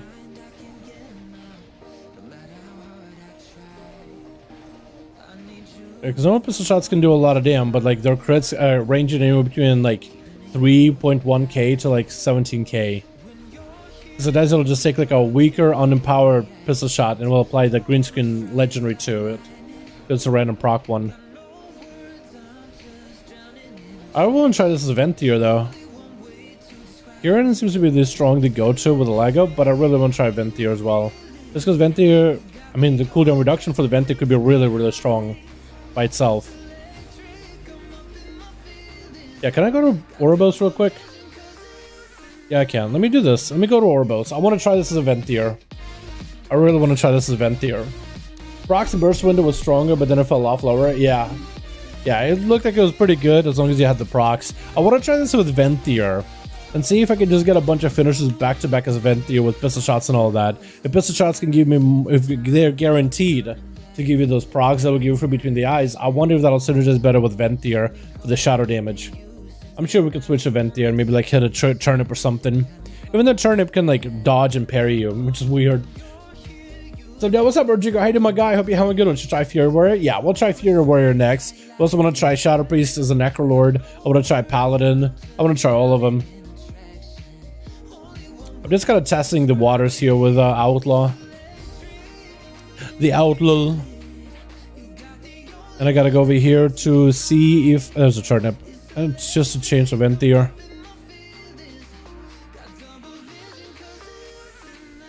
Like, Ventia has been my favorite rogue playstyle so far. Like, I've been enjoying it a lot. A lot. I think Kieran will be the go-to because it's not bad feeling. But I've been playing Ventia for so long, I'm just wondering if it's possible to make Ventia, like, let it continue to be decent. I need a toy. Turnip. Oh, you know what? Let's go to Orgrimmar. I feel like those train dummies won't, like, dodge you or anything. And Orgrimmar's, like, nearby anyway. Did you try Death Knight already? Nope, we just got on PTR. We just sat down like minutes ago. So I'm gonna try this tier set with 100% pistol shot procs together with Between the Eyes. Actually, let's not do Between the Eyes. Let's do the Celerity one. Let's try with Celerity. I'm still a little sad at the Between the Eyes thing and green skin thing. Like, it's still buggy. I think if you could just control when you want to burst the pistol shot, that might be good by itself. But I don't know. I think because of the randomness of the pistol shots that you get with the column points, it probably is going to be better to go Ghosty Strike and then Cinder Strike more. Because you get a bunch of Cinder Strikes, you get in the procs, you get in free pistol shots off of it because you get more mastery hits, and everything is buffed up by Ghosty Strike. And this way you get a more column points, some more cooldown reduction with more finishers. So you can play into Celerity to get a Drone Rush back quicker, so you can be in Celerity, empowered to Drone Rush more often. So that's what I think is going to be why we're going to end up playing Kyrian. But when playing Kyrian on live, it actually does not feel bad. It's just... I guess I just want to know if like Venthyr still has a chance going forward or not, because I really like the legendary for Venthyr should be okay. It reduces the cooldown of flagellation the more finishes you sink into it, and gives you versatility, which is a good buff. Like, versus is a big buff. It's a lot of damn for you. It's a best stat. Okay, this thing has like no health. Everybody's trying. Look at this Shadow Priest trying this thing. What is going on? There's so many. So there's a priest here, priest here, priest here, priest here. Telling me. There's so many priests out here, dude. Look at them. All of them are like, what happened to my class? What happened to my class? What is going on? Everybody's trying it out. Also, this shadow looks awesome. Look at this thing. It looks seriously cool now. Oh my god, it's so much more shadowy than before. That's so funny. Let's look at Shadow Boys. Alright, let's try this. Try building column points. We'll pop Venthyr. We'll see how this works, how this feels. Not getting any procs at all, though.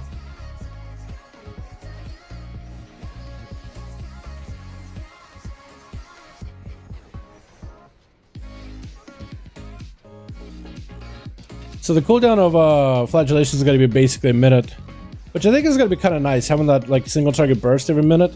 I think that could be pretty good by itself.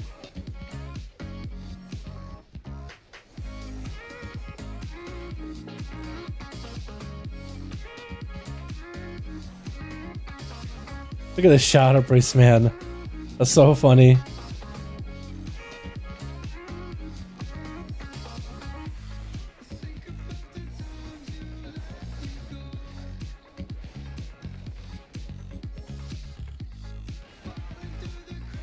Okay, my conduits are enabled, so we're chilling on that.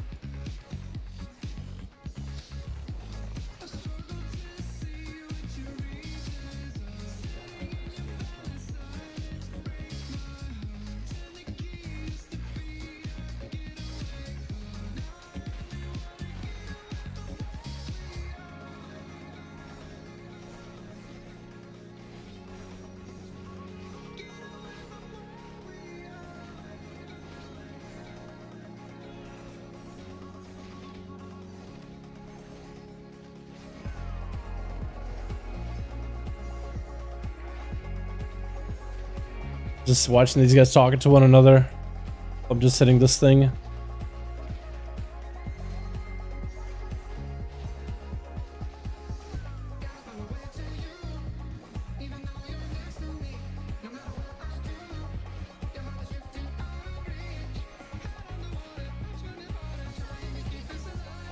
Yeah, I'm starting to think maybe like using procs of pistol shots won't be nearly as necessary just because you get random procs of pistol shots in general. I'm thinking the calm points that pistol shots generate is going to be more valuable than the actual damage of pistol shots. You know? And getting more procs of pistol shot I think might be better. Oh, also I have a tornado trigger, but pistol shot proc is not spending it. Which feels weird.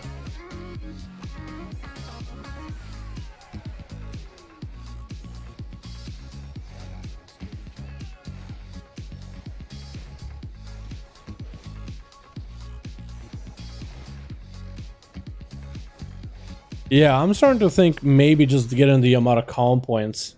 Venti is a huge burst window, WTF. Yeah, the burst with Venti is not bad at all. Like, Flagellation could do a lot of damage in a short moment. It's just you get a lot more cooldown reduction and better cooldown reduction as a Kyrian. And more pistol shots just means more calm points for finishers to spend.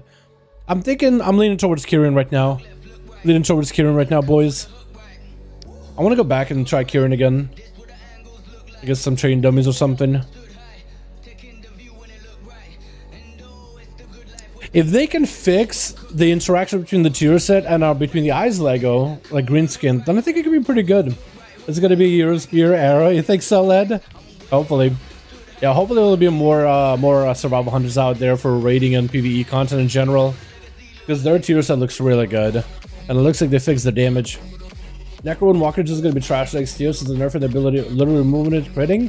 They're making it more consistent by letting you do like 40% more damage or 40% proc together with a conduit, but they're removing its ability to crit. I think it's just to make it more consistent for PvP and PvE purposes.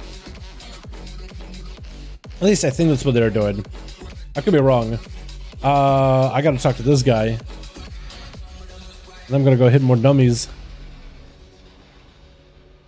And hopefully I have my soulbind set up. I think mine was mechanicals. Yeah. Alright. Let's go Elysian. Let's go hit more train dummies real quick.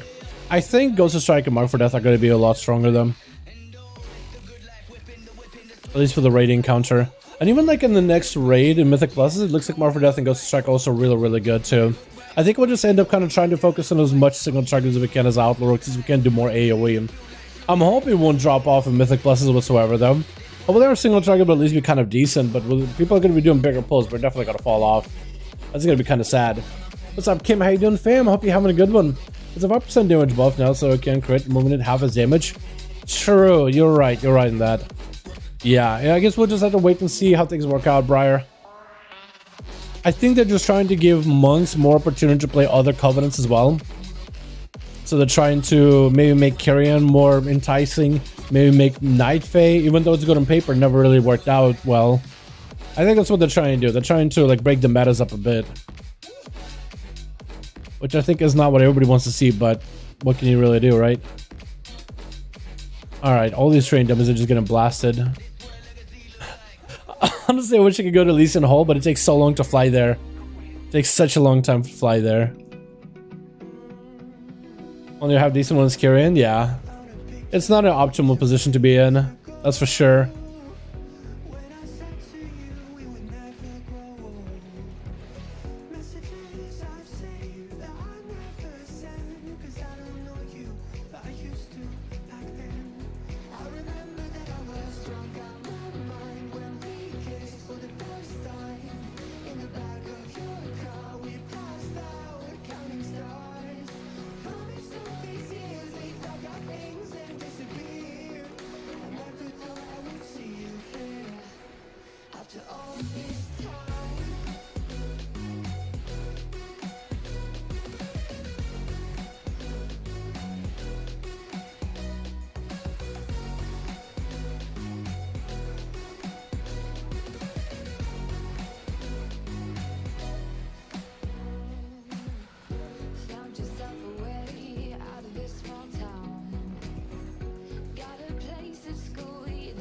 Yeah, Karen looks really good.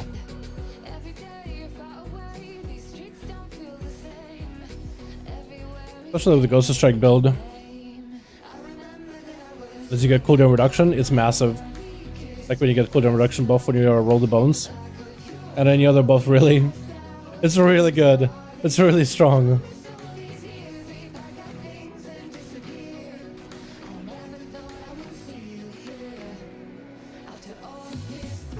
Together with the celerity Lego.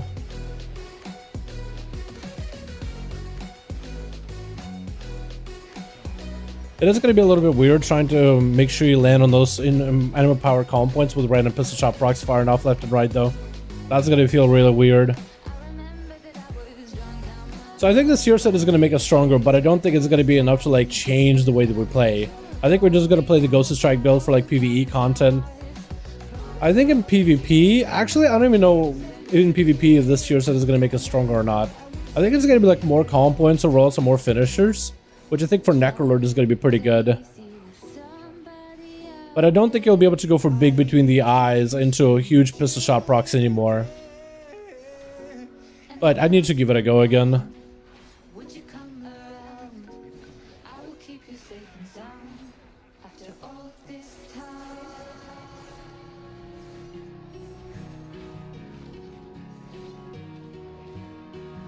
Yeah, I think carrying Outlaw is going to be the way to go. Which doesn't feel bad, like it makes Ghost Strike work, which feels weird because you're not really prioritizing pistol shot procs as much. Which I, I always like the playstyle. What is it? We have Jet Shot back from BFA for the longest time. Like you always focus on pistol shot damn. But here you kind of like don't necessarily use it unless you really need that cheaper cost ability, which is fine. Like it works.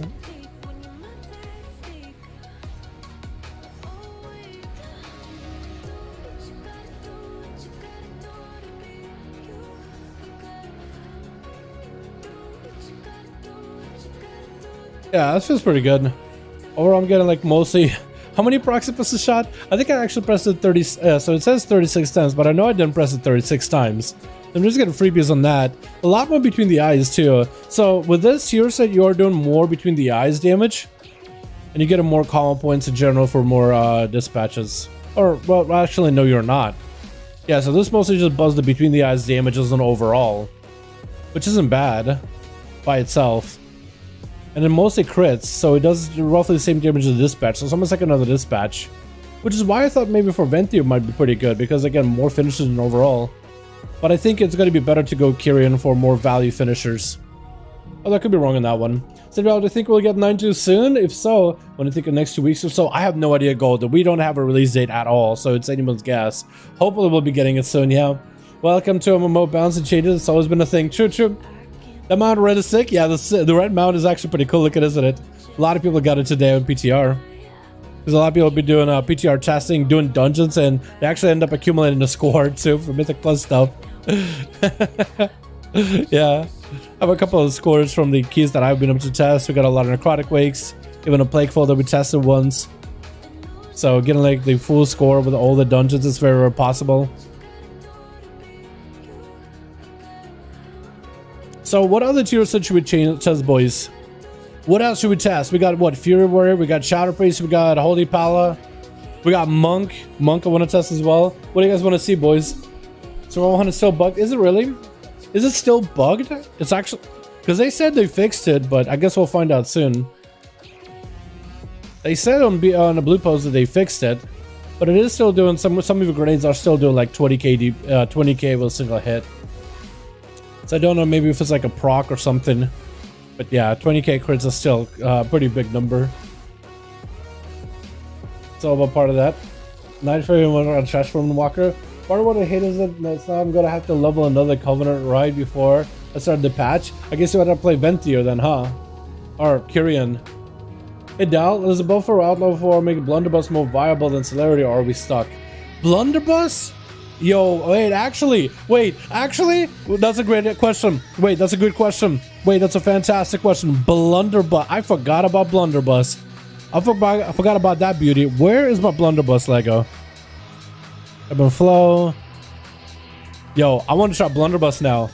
I never even thought about Blunderbuss. Wait, so for Blunderbuss, do I play Ghost Strike or do I think I want to play Deeper Strat, right? Just for more value finishers? And I think I want to play Weapon Master for more procs? Wait, Blunderbuss could be huge. I didn't even think about it. Okay, well, I need something to hit. You know what? Let's just fly all the way to Elysian. Let's just fly to Elysian Hold. I wish it was like, wait, do I have a portal to any of the older raids, older dungeons? I do. We can get to Elysian Hold very quickly. I have Hero Pass Shadowlands portals. Let's go, boys. Yeah, I want to try that. That could be interesting. More between the eyes is gonna be huge. The fixes the image, but not really. Bomb disappears sometimes. It's a mess. Okay, so the damage is fixed, but now it's like a nerf bug. Okay, I get it. Deepest strat, weapon master. Yeah, I will try that. Well, that'll be interesting. Number duels uploaded. I need my fix. Oh, that's my fault. Yeah, the duels upload should have happened today. That is my fault, boys. Sorry about that. Sorry. I'm getting up and running as soon as I can. Yeah, we were waiting for PTR stuff and we got excited and lost track of things, but the video is rendered, it is processed. It should be all high quality, all good stuff. Sorry about that. I did not mean to. Yeah, I'm getting set up right now. How about on my current screen? And I'm setting it up real quickly. My bad on that one, boys. Thank you for reminding me. I'll be better about this in the future. Trust your boy. Okay, it'll come out at 7:30. So in like 15 minutes, less than that. Sorry about that one, boys. Yeah, that's my B on that. Thanks for the idea. Yeah, yo, let's try this. This will be interesting. I don't know if I want to do this as a Kyrian. I guess you would want to use it as a, I guess you would really want to do this as a Venthyr, right? I just want to see how many finishers I get. Because the random pistol shot procs will be huge. Because every one of these bullets will count and it'll be more between the eyes in the long run. If you get a lot of procs, this could be insane. Insane amount of calm point overflow. We'll see if it works though. Maybe it doesn't work with this Lego though. Maybe this doesn't work. Well, let's try it. Okay. This will be interesting. Alright, let's go. I gotta get slicing this up and running.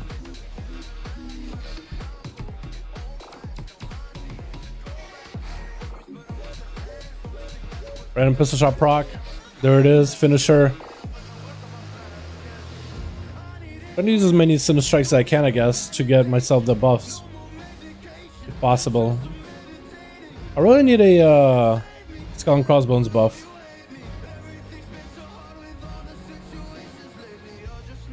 There goes a proc. That's between the eyes, I believe. I think I would need a lot more haste if I want to play this. Maybe I can need like a good ramp for this too. Maybe I just want to Sinister Strike forever. I don't even know if I want to use between the eyes or whatnot. Or just want to use maybe normal finishers.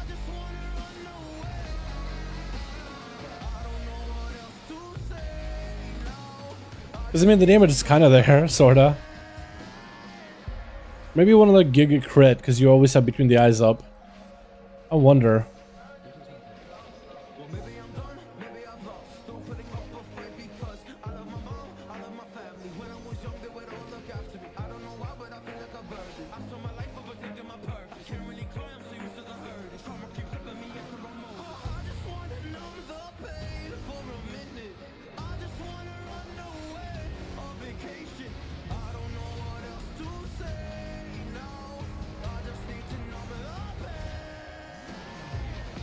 A lot of pistol shots. A lot of pistol shots.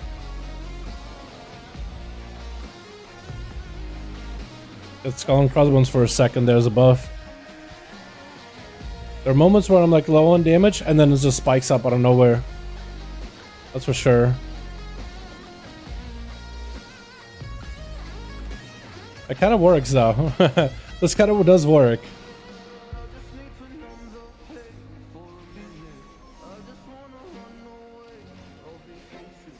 Because every one of them is a guarantee proc, so this is interesting.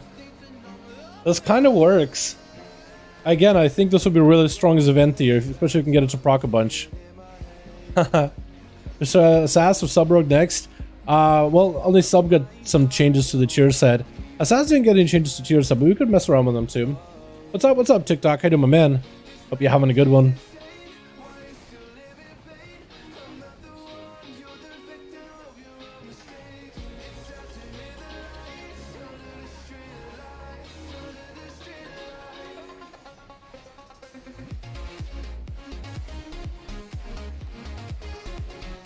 This is actually kind of sort of working. Kind of sort of working.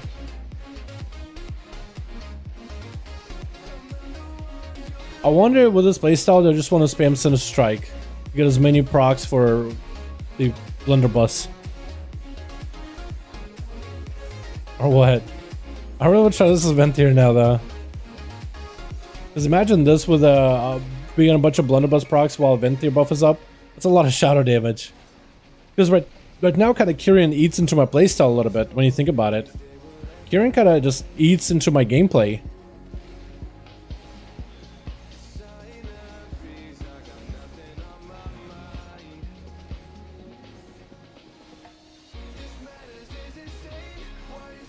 I want to see what the damage profile is like after this. There's a lot of pistol shots. And there's a lot of them for sure. Oh my god. Oh, between the eyes. There's so many uses of it. Bro, what? This is actually insane. Look how many between the eyes I got. Oh my god. This actually kind of works, chat. What is this? What is this? What is this? Yeah, you can't do Kyrian with this. I'm never gonna land on those like specific combo points ever. There's so many finishers. Imagine this again. Imagine this during like the apex of like your pop flagellation, and you get a bunch of procs back to back. Like, what are you gonna do with that? There's too many buffs, too many finishers. Oh my god. Well, I feel like this plays a little bit better into cooldown reduction at this point. To some degree. Oh my god. Go Venthyr? Yo, we might just have to do that. I'll have to fly back, but we could do it. Or could maybe... I gotta try this. I gotta try this with Venthyr. So let's do this. Let's go forward to Dalaran. From there we'll put to Orgrimmar. From there we'll go to Oribos. That's where we'll do it. Yeah, let's try the big haste buff. Yeah, I'm gonna try going for like as much haste and versatility, I think. Haste Versa. And not go for the big crit buff, but rather go for versatility so all the damage is buffed. So we're gonna try stacking as much haste Versa. Because I think I need haste in order to get more finishes or more uses of Thunder Strikes out for it. Curiosity? Yeah, we're just doing this for curiosity at this point. Maybe Venthyr with Nadja? Okay, yeah. I already have Nadja set up for Outlaw, so we'll try with that. Buff Demo? Buff Demo is not a good ace though. I do, by the way. Hope you're having a good one. Because it might be considered how long it's been on PTR, and seems to be final stage in PTR. It is getting there, Golden.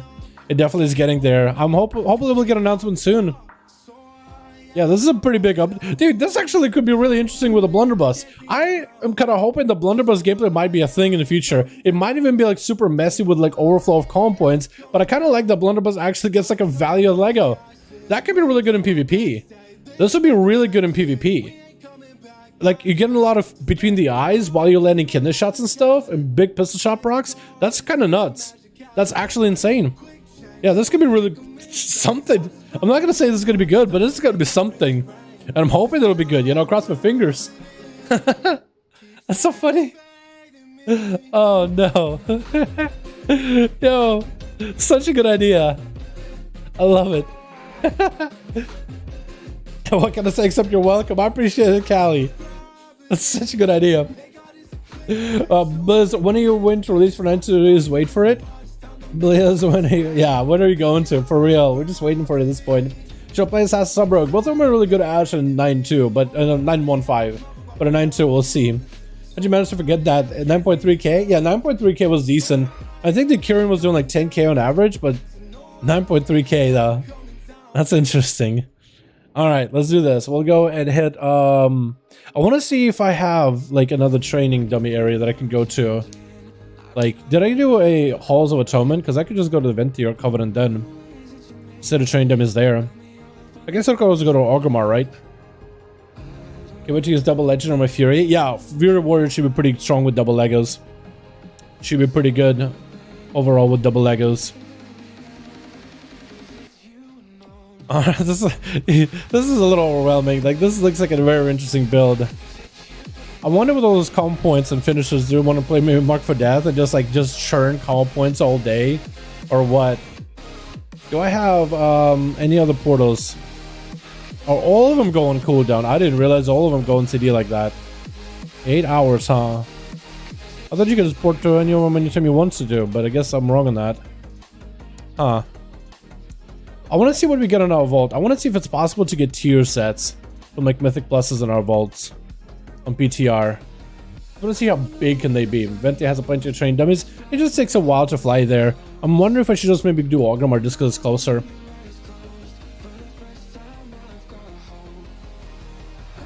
I'm gonna pick it up. I just want to see if I can get tier sets out of these. Because they've been doing a lot of Mythic Pluses on PTR. I'm just trying to see if it's possible to loot tier sets. And how will that look? I don't think they're enabled yet.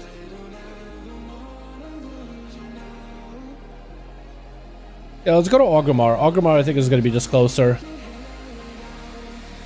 I want to make sure I have my Ventier ability on my bars. And make sure I have the right soul binds. I wonder if it's possible to play triple threat. Strikes and 7% chance to strike with both weapons. Like, just because I'm going to be spamming Center Strike, will that be better? What's the build? So let's try this. And I kind of want to... So I want to build up full sliciness. I want to get a roll the bones going. I want to get between the eyes rolling. So I think that's what I'm going to do. I'm going to do a double ambush, build some calm points, and get a sliciness running. Then I'm going to build up calm points again to see if I can fish for that between the eye... Oh, pistol shot blunderbuss proc. And then I'll use Ventier between the eyes, then pistol shot, then finisher, and then kind of just try to churn out damage afterwards. I wonder if it'll be good to use Dreadblades at some point in the future. Because Dreadblades hopefully should be good eventually, right? I don't think it'll be good with blunderbuss gameplay, but we'll just try this as is. And this is train dummy over here. Alright, you guys ready? We're gonna try this. We got a really good buff too. Trying to see if we can maybe fish for a proc. Ventier.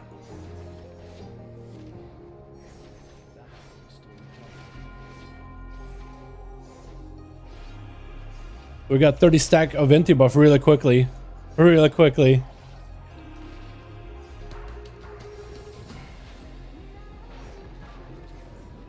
That's a good buff. So maybe we can get a bunch of Sun Strikes in back to back. Potentially. Not getting a lot of blunderbuss procs though, which I'm a little bit saddened by. That opener with Ventier was pretty good though.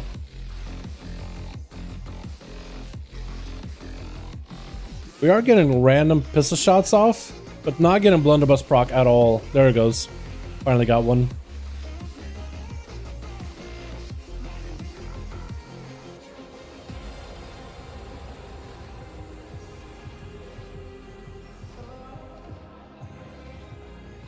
Venti buff's back up though.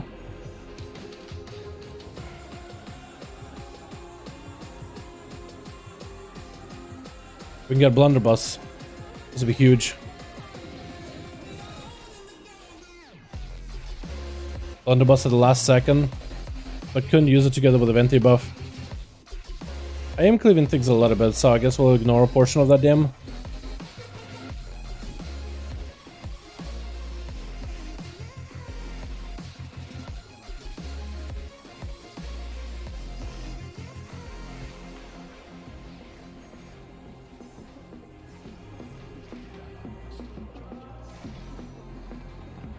Yeah, not getting that many blunderbuss procs though.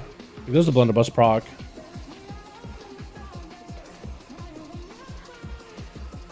I wonder if it's better maybe to go vigor for extra energy. I'll just do slightly less value finishers.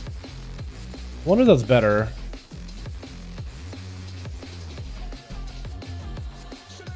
Yeah, flagellation, I mean, that could do a lot more damn if I get the procs, but it just feels like I'm kind of like unlucky with these procs. Maybe it's just like variance, maybe I just got really bad RNG. So, since strike hits an additional time, there's 40% chance and his pistol shot will fire 3 additional times. And I don't really know if there's a way for me to make it a little bit better. You got your for DK chances given proc fickle machine when you're on Bloodwoods, you just spam obliterate. Wait, that's kinda huge. Kinda huge. Is that intended? Lol. Wait, so you can just spam obliterates as a frost DK? That seems a little busted. That seems a little OP. PTR, that's what it is. Maybe it is. Maybe it's just bugging. Maybe it's not working properly. Could be. Will blunderbuss benefit from quick draw? One of your pistol shots would, yes. It wouldn't have all of them benefiting from quick draw. Only one of them would be empowered. So I think Weapon Master ends up being better. Or maybe just Ghost Strike better, just because you can get a bunch of finishers, because Weapon Master's only like slightly more Sinister Strikes. What's up, King? How you doing, my man? I haven't seen you in a while. Hope you're doing good, my guy. Welcome, welcome. Alright, chat, let's try this again.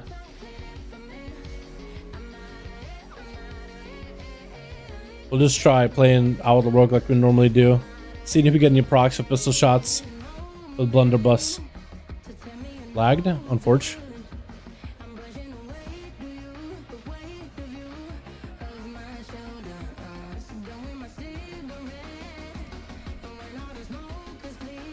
We have a lot of energy. We're just gonna Sinister Strike, fishing for a Blunderbuss procs if possible. And we're low energy, we'll pistol shot, but otherwise we're just gonna be doing this. Blunderbuss proc.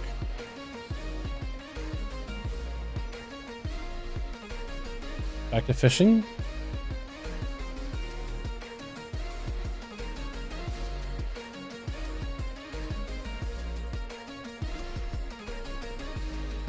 We really need to get a Skull and Crossbones buff.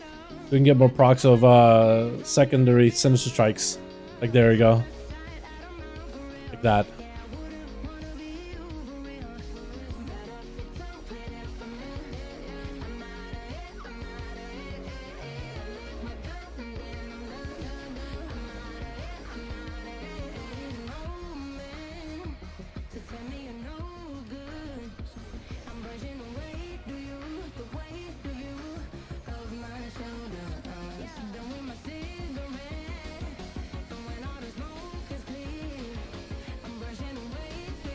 Yeah, I don't think Blunderbuss is gonna be that good. At least like first, like messing around with it right now, I don't know if it's gonna be that good. Like it's good by itself, it's alright by itself. It's just, I don't know. I'm just not getting that many Sinister Strike procs with it. So like sometimes it feels like you're getting a lot of Blunderbuss procs and it feels great, and other times you're not and it just feels terrible. Because I think it's only a 40% chance whenever you get a secondary hit from Sinister Strike. I mean, it might be pretty good for PvP. Well, those comp points generated, but for PvE, I don't know if it's consistent enough. Doesn't feel like it's consistent at all.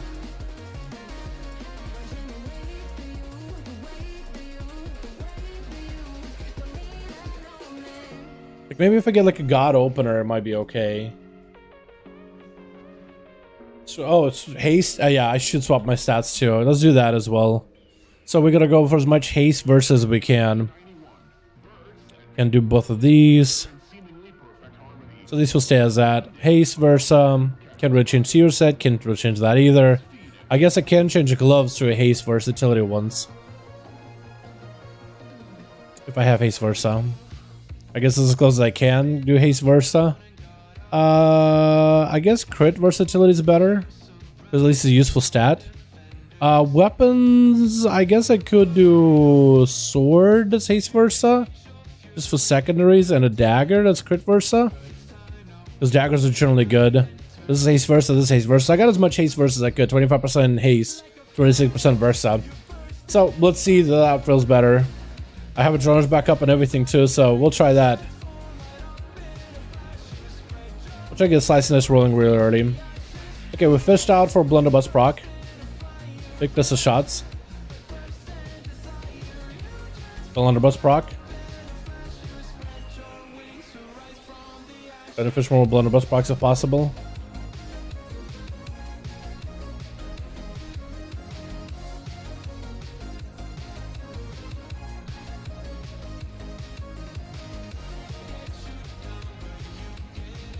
Sharing a lot of calm points where I'm just kind of overlapping my calm points here.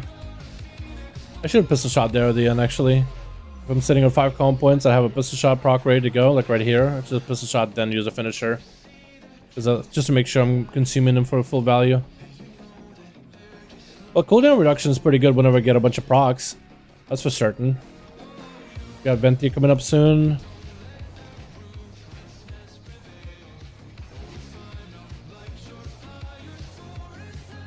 Lots of finisher damage.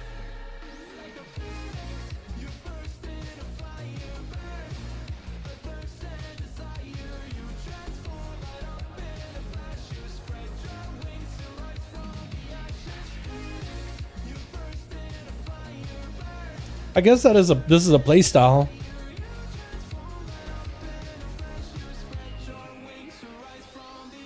Trying to see if I can get another proc of blunderbuss, potentially.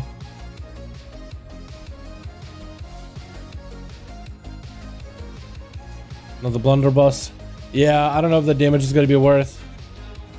I am doing a little bit less damage because I don't have the weapons doing all the, like the dagger from Sylvanas doing all that extra shadow damage. I don't have the fist weapon no longer doing the bleed either.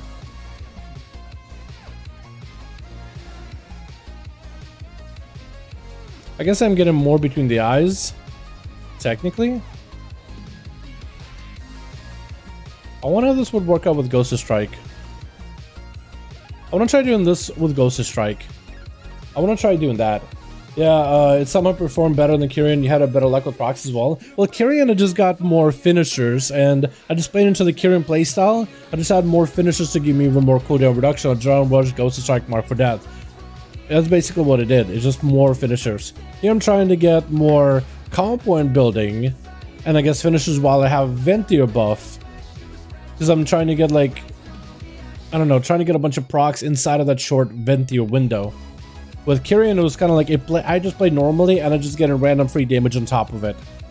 And then it gives me more cooldown reduction, so I can just continue getting more Adrenaline Rushes, which gives me more energy, which gives me more abilities, which will generate more procs on top of it. And just kind of happen. It's basically I'm doing free damage on the side, but in the background while I'm playing my class. Here I'm trying to like make this proc damage work inside of my window instead of just letting it do its own thing by itself. If that makes any sense. So what was I gonna do? I think Ghost of Strike, right? Try Ghost of Strike, and I guess do I want to try Mark for Death? I don't think so, right? Or maybe I do. Maybe I do. Let's try Mark for Death with this. I just want to see how it works. And let's go back to the same weapons we had. Need this one. Cool. Alrighty.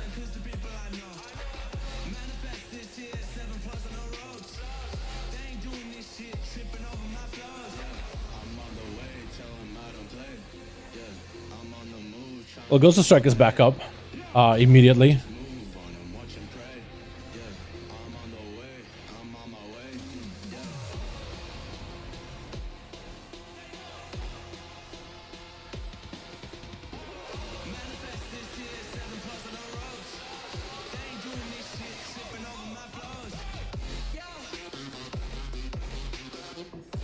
Okay. Was it just like a proc, maybe? Or is this like just normal? Is it just like a proc?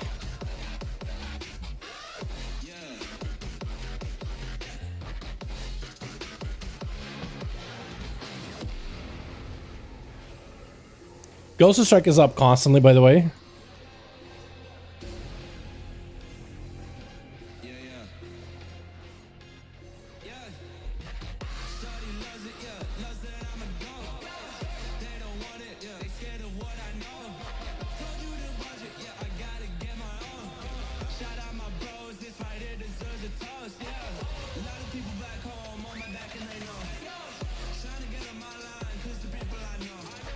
Big damage increase to it. Big burst for sure.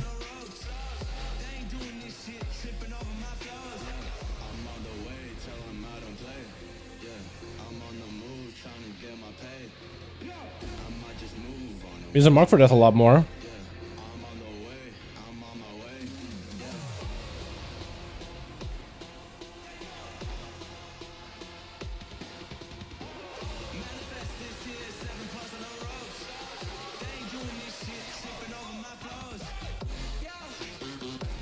This is weird.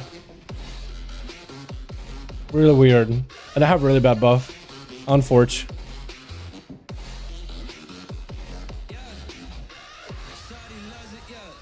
Now I feel like my rotation slowed down by quite a lot with this buff.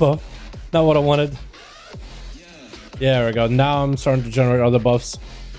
Let's try this again. Ventier. I just had a random pistol shot bonanza procking while Ventier thing was happening. I wasn't even doing anything.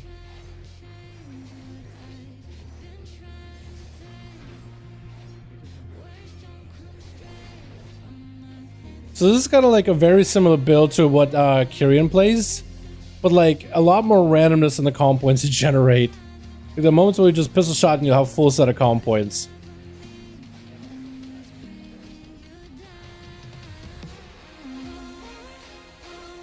I think this is better on cooldown reduction.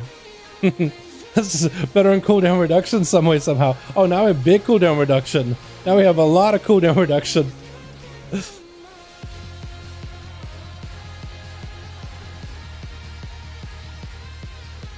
I think I have literally near 100% uptime on Ghost Strike with this. What is even happening? What is this? What is even going on?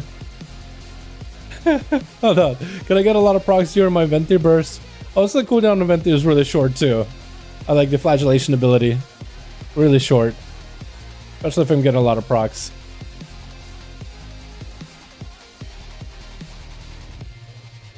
Well, Ghost Strike is back up. I'm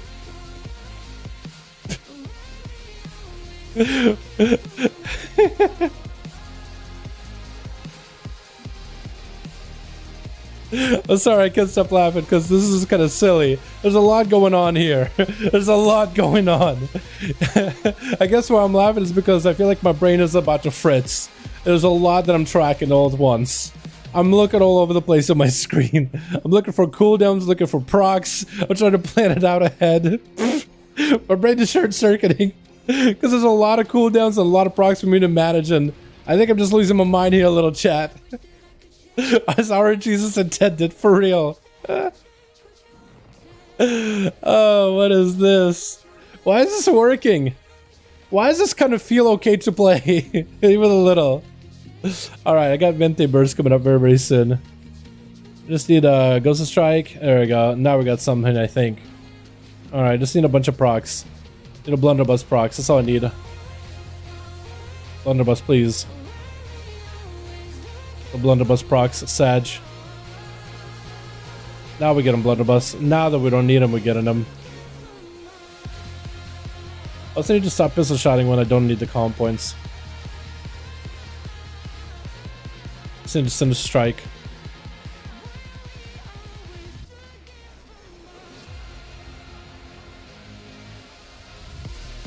Oh my god, there's a lot going on. There's a bit of like the PTR delay, which I can't really control. There it is. Oh, what am I doing? Alright, if I could just get a bunch of these procs and a drone rush and a vanish, I want to do a vanish with a Venti burst and see just how bursty we can make it. Like if we get good procs, we can make it super, super bursty, I think. Worst buff ever. Sag. 19k DPS, pretty consistent, yeah. It's not bad. I mean, I was able to do the same thing with Ventier, is that there's a lot more cooldown reduction out with this as well. Alright. I think we can maybe make something work here.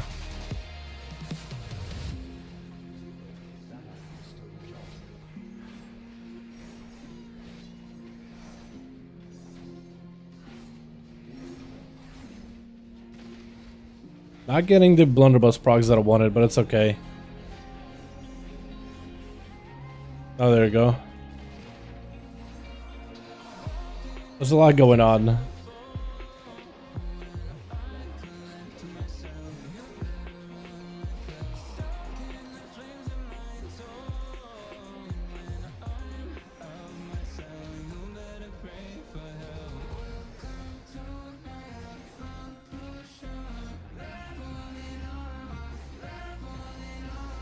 I feel like Kyrian would just be like an easier version of this, though. As much as I would want it to be kind of like a thing. As silly as all this is. I also need like a lot of buffs to like proc for me. I'm not getting like the procs. Normally I'm like sitting on like 3 buffs or something. Right now I'm just not getting that kind of value. A little bit sad. Okay, reroll. Not the buff I wanted, but it's okay.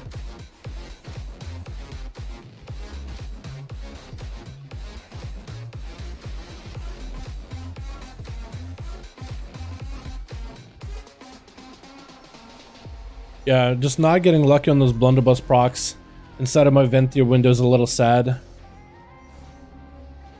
But for a while I was doing some decent damage there. It felt like just really busy all over the place. Probably the busiest version of Outlaw I've ever seen.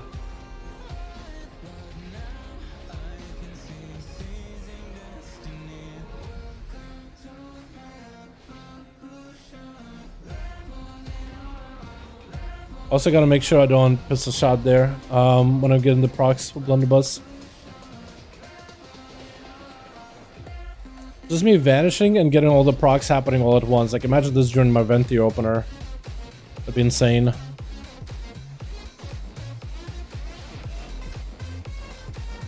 could be a lot of finishes during Ventier. Like an incredible amount.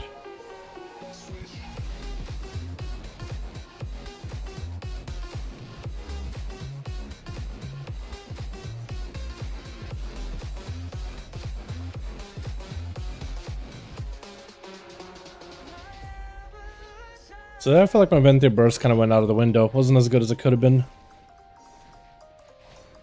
So this has spikes. This is interesting because technically the blunderbuss legendary should work well, should work better. Because of the fact that every single pistol shot is going to now generate your tier set. I feel like that's just too much common points you're generating for like a viable playstyle. And I guess at that point, while it's fun and it's technically doable, you basically will get similar results as a Kyrian. Unless you get like god procs and you're a god gamer that can nail every single one of the procs that's given to you. This is gonna be pretty tough. It's really fun getting like full finisher into a pistol shot that just fills you full of comm points. It feels really good, like incredibly good. So lots of damage, lots of output overall. But it's like so procky. Almost feels like maybe haste is not the stat that you want. Much as like you want to get more sinister strikes in, maybe it's like crit versa would be a way better stat just to slow down your gameplay. Because I feel like with haste I have way too much of it. There's a lot of pistol shots. I did vanish there. So what is the one where I was doing like really good on damage? I think it was this one. We were going for a while. How many pistol shots did we get? No, that's not the one. I think we started vanishing at some point. No, that's not it. Pistol shot, pistol shot. Because we're, I think, getting more between the eyes procs overall. But also, I'm sort of striking a lot more. I guess that's actually normal. Yeah, this is weird. Need some, but don't drop much. Yeah, I need a little bit, but I do want to drop like a lot. I just want to see how it feels when I drop like a ton of haste. Like if we just basically get rid of it. Like for a lot more crit. Like here I'll keep the cloak with the haste. But I'll go for like a crit heavy gem. Just want to see what crit versa would feel like. Because maybe just slowing down my gameplay would let me get all my procs and like be able to actually like get all my procs and not miss out on them. You know? Because I think it just goes way too quick. But the ShadowPriest pets, that's the tier set. There's a lot of these guys trying out the tier set. It's whenever you get a proc for whenever you spend your resources, like your whenever you use Dark Plague or Searing Nightmare, you have a chance to gain Dark Thought. And whenever you spend Dark Thought, you get a shadow that you can now kind of hang out with. And it'll just do damage for you. It's this buff. Shadow's animated. And there's a lot of 10 minutes? Wait, he's got his shadow to be a 10-minute buff. What the hell is going on? He's got his shadow to be 10 minutes. I don't understand that. But yeah, it does quite a bit of damn. Oh, he is psychic linking. Maybe that's why maybe that's how he is doing it. Because he's using some crazy psychic combo. That's kind of nuts. Alrighty. Let's try this.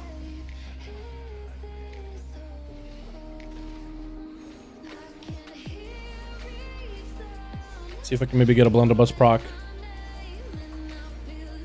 I am able to. Cool. Using my cooldown's all weird, but it's okay. I gotta just forgive myself. Forgive me, Father, for I have made a cardinal sin. I pressed pistol shot when I should have just not.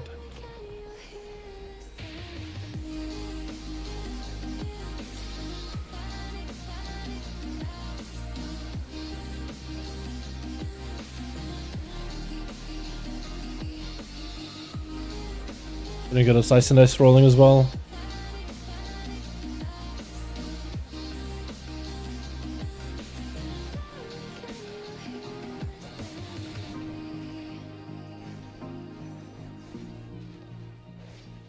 Currently just not getting any procs. Oh, there goes proc.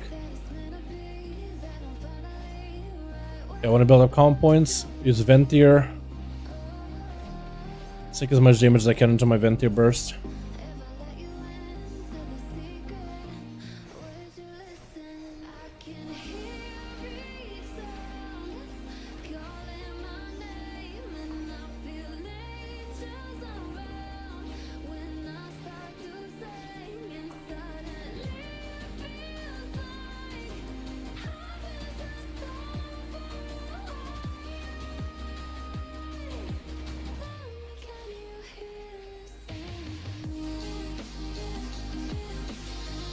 Ah, probably shouldn't have done that. That was a waste of combo points. Just wanted to pistol shot because I was like at 4 combo points. I was like, well, if I pistol shot, I'll get 5. But I also had the blunderbuss proc. That's why I just need to slow down and be like, okay, let's just use a finisher. Like there. Blunderbuss. That's how we're supposed to do it. That's how I want to do it.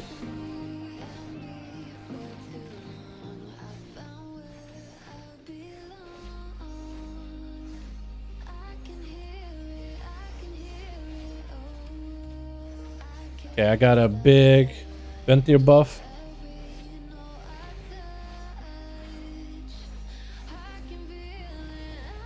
Gotta get slice and dice rolling again.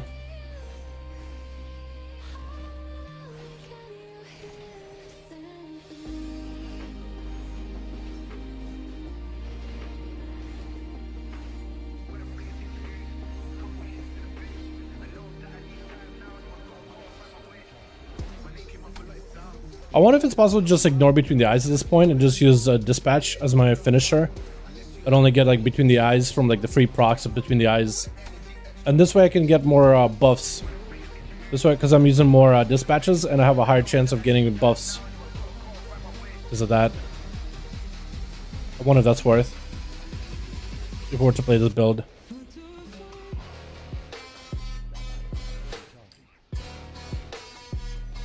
License falls off a lot.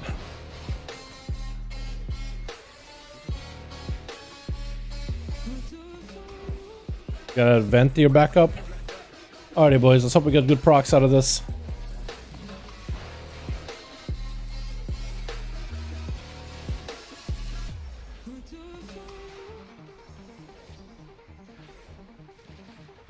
Oh, I think I got really good procs in that Ventier window. Hell yeah. Oh, really good buff.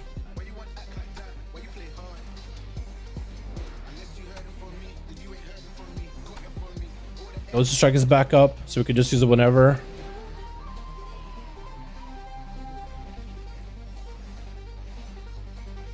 Adronos is back up. Just kind of nuts.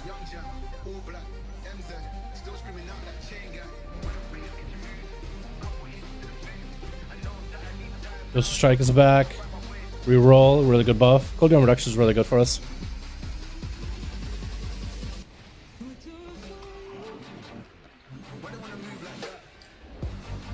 Yeah, I don't necessarily need to press between the eyes anymore. I could just kind of invest into the dispatch. The outlaw playstyle. Ventier. Puts the shots in.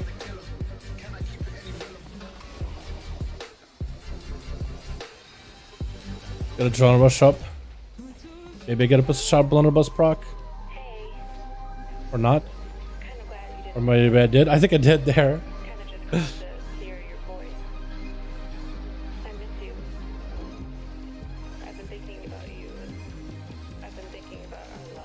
This kind of sort of works, gang. This is weird. All right, I really gotta get off this. I really gotta stop. I could be sitting here forever and hitting the train dummy.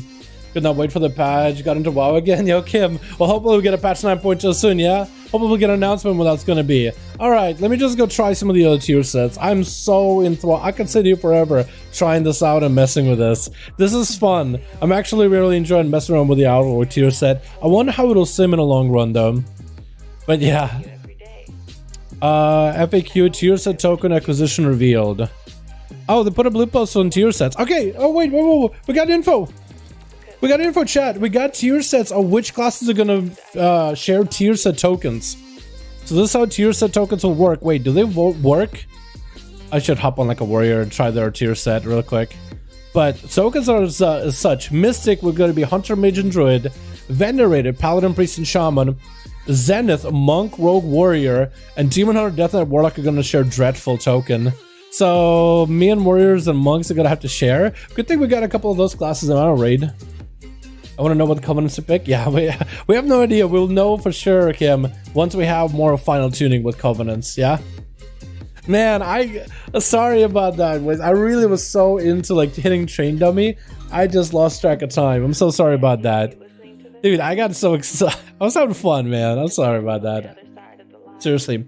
Damage is pretty good, to be honest, so consider it. Not bad competitive, unsure yet. Yeah, it's fun, it's unique that it works with a legendary. It's cool. I think we'll still end up playing Kyrian because that probably felt more consistent overall with the Kyrian Lego. But it's cool that like every pistol shot contributes as well. Yo, Callie! Alright, glad to see ya, doll. Off to do my own testing. Can we get a hashtag Callie in chat, boys, for the beautiful, beautiful dono? My guy, thank you so much, fam. Hashtag Callie Van in the chat. A tier. So let's get back into this while we're loading it. We're loaded in. A teardrop in mythic bosses. A teardrop in mythic boss will drop 2 tiers of tokens for mythic raid considered 20 eligible players. In case of scale and raid, normal, heroic, 10 eligible loot will be 1 token, or 30 loot eligible players will see 3 tokens. Okay. So depending on how many people you get, you always get a token. So if you got 30 people, you got 3 tokens. 20 people, you get 2 tokens. Our tier tokens tradable are without restrictions. You need to have a soulbind tier piece equivalent or higher to the level. So yeah, so if you have like a token. Wait, okay, so completing a plus 15 gives you 220. So the same in tier would be 227 as well. Yes, the item equivalent will be earned with these various different game systems. Okay. So if let's say you're doing Mythic Pluses or PvP, and you're doing the high-end Mythic Plus or high-end PvP, you'll be able to get 278 item level tier set pieces, tier set tokens. Grenade set.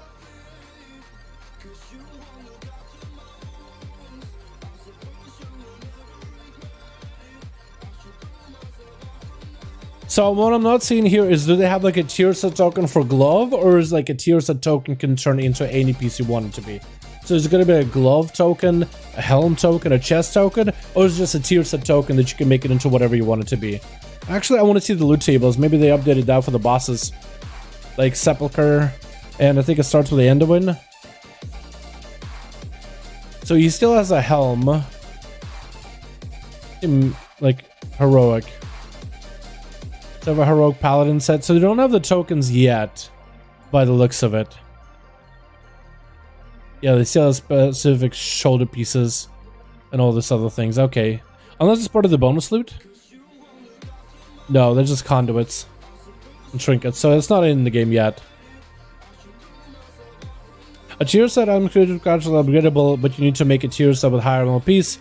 You want to make it with a higher item level base piece unless the initial version had an upgrade path from PvP or Mythic Plus that you're encouraged to allow you to be upgraded that way. So wait, if you so basically if you put a tier set piece, a tier set on like a Mythic Plus chest or a PvP chest, you'll be able to upgrade that item with Conquest and Valor? Whoa, wait, that actually could be pretty good then. So you basically, if you let's say put in a Valor piece, you'll be able to upgrade it further with Valor to make sure it's a higher armor level. How are catalyst charges going to work? Catalyst charges are relatively rare, 1 a week, then accelerate to acquisition as a batch more forward in the future. These files will gradually accelerate over time. One will eventually be earning 1 each day. Okay, so the catch up is real. 1 each day is really good. Is Survival going to be the only spec worth playing for Survival? No, I think Marksman is going to be good too, if they're tuned correctly. Alright, let's look at this Fury one. The Fury tier set with Reckless Abandon. I want to try this one real quick. And then I would love to go train dummy hunting with the Shadow Priest one with the perma. What's his face? Perma, the Shadow Void guy. Turnip. Wait, Turnip. Alright, I also want to make sure I have my weapons and the tier set enabled. Alright, so Raging Blow, 20% chance to activate Recklessness. So if I play that together with Reckless Abandon, let's say I play it with this. Yeah, we'll do it like that. So whenever I believe will be fine. Well, I don't need a charger of Lego. I think I need a bracer. That'll work. So when a reckless, oh, you get crushing blows. Oh, this is interesting. Oh, you do get crushing blows. Oh my god. Wait, this actually is really good. It feels really good to play with. Oh my god. Wait, that actually feels pretty good to play with. What's the damage like?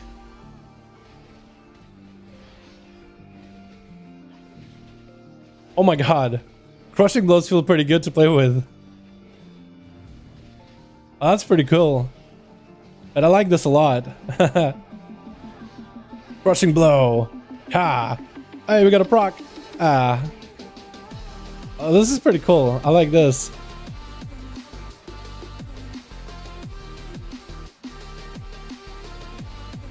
I wonder how much more damage a crushing blow does than a raging blow. So this is about... So raging blow is for 2,000. This is 4,000. So it basically doubles the dim. This could be really good. Really, really good. Hell yeah.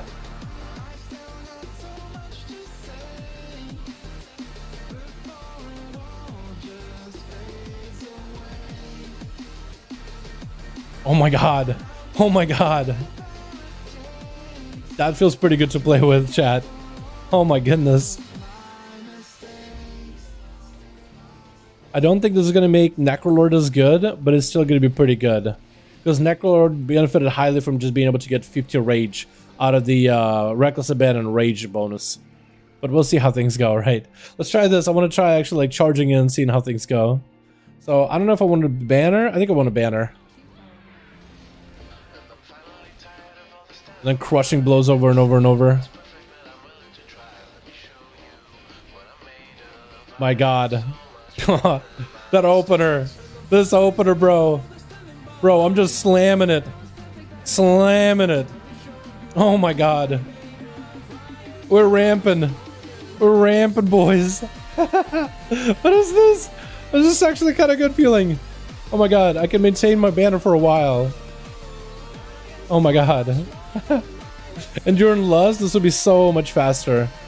So much faster over opener. My goodness. Well, this is interesting.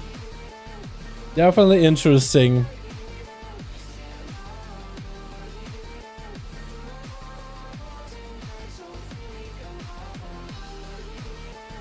The charge with crushing blows.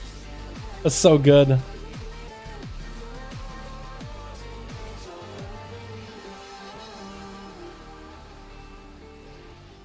Oh my god. That feels really, really good.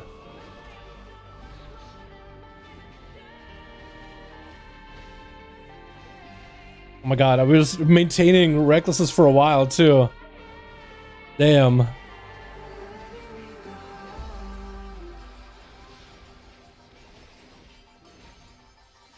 I don't know what's going to be the better setup. Reckless Abandon or like the cooldown reduction, just constant recklessness for Fury. But this actually opens up like a playstyle. This is pretty cool. I think this is going to be pretty good for PvP. Just getting random reckless abandons.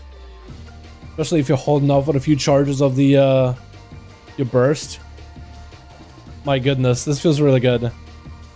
Yo, this is really, really good. This is nuts. I like this a lot.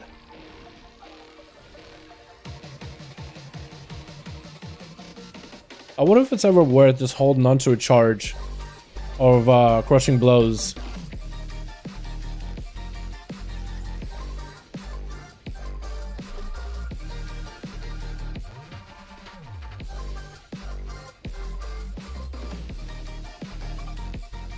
Because I don't think this character is like properly set up. But if I was, I wonder if those crushing blows would just dominate. Because look at the rampage damn. Look at the crushing blows. If you can stay in crushing blows for as long as possible, this could be so strong. 13k hits, 13k crits. That could be really good. I just don't know what Covenant you play with this. I guess you'll play maybe Kyrian. I don't think you'll play the banner with this. I think you'll play Kyrian. And I don't know what Lego you would either play with this either, to be honest. I think it would play something that gives you maybe like more uptime on recklessness, or maybe like, I don't know, maybe you'll play the one where you can give, or you can do, not a prot Lego, Fury. The one that gives you Siegebreaker, Rampage, 30% chance to play Siegebreaker. Maybe you would do that. Because like you would have Reckless Abandon, you have Siegebreaker, so you do 15% more damage to that guy, just chopping right through them over and over and over. And you'll be getting back-to-back Rampages, so hopefully you're getting a lot of Siegebreaker procs as well. This could be a ton of damn. This could be really good, chat. I want to try Shadow Priest as well. That's another one I want to try. I want to try the nerf to the Unreal Zoltazar, which is perfect. You get a bunch of Mind Blasts in. But I want to try Shadow Priest with a bunch of dots and all that. Get the ghosty guy, as well as use the Shadow Priest debuff as well, or what is it, Shadow Priest pet, and test all that out, because the damage is nerfed by 40% for both the ghosty dude with the tier set bonus, as well as your shadowy dude with the Magus of the Dead, the Necrolord one. So both of them are getting nerfed. I think with gear it's going to make a bit of that difference, but that's a pretty big nerf for like what, your best slot Covenant, as well as your tier set bonus. Although I was not surprised with the tier set nerf, because it was doing like basically more damage than any of my abilities in a Mythic Plus. So I think that's what they're really trying to do, is trying to hit a point where they wanted to scale better with better gear, because right now it's doing like top damage. Because imagine how much damage it would be doing without nerfing it. If it's already like top damage in a Mythic Plus at 252 item level, how big could it be at like 278 item level? It's gonna be massive.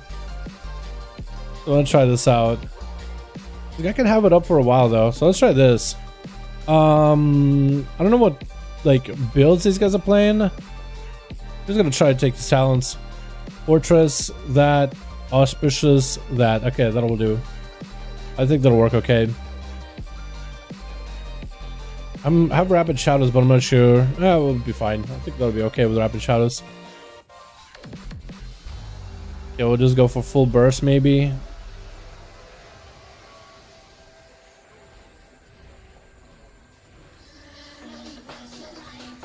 From as many Mind Blasts as we can.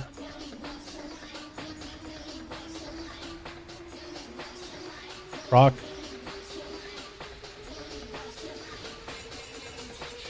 Try to get as many procs as we can. From a Void Bolt.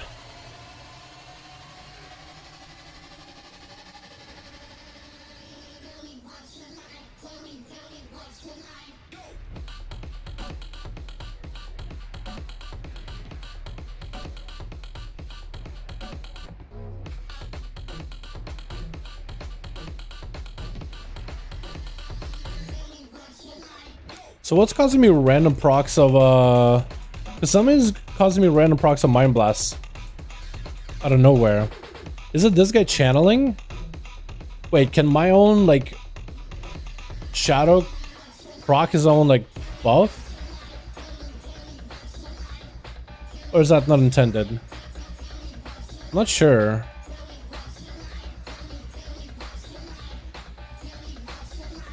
Because he's channeling.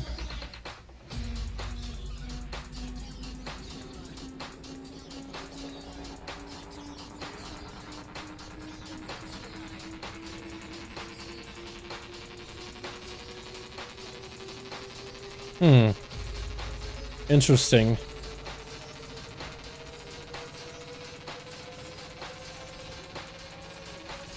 Also, am I running the Mindbender Lego? I am. I should be using my Mindbender better. I should be summoning my Mindbender and making him like attack with Shadow Word Death and Shadow Word. Okay, somebody's giving me random procs of Mind Blast. I'm not sure what. I think it's this guy channeling. I think the pet attack counts as like a channeling Mind Flay. This is kind of crazy if that's true. So he basically can proc himself, which is kind of nuts when you think of it like that. Is that normal?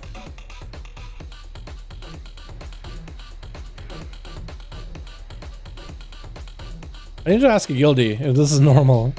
I don't think this is. I think this is new, but it's basically like almost like a constant stream of Mind Flay that can proc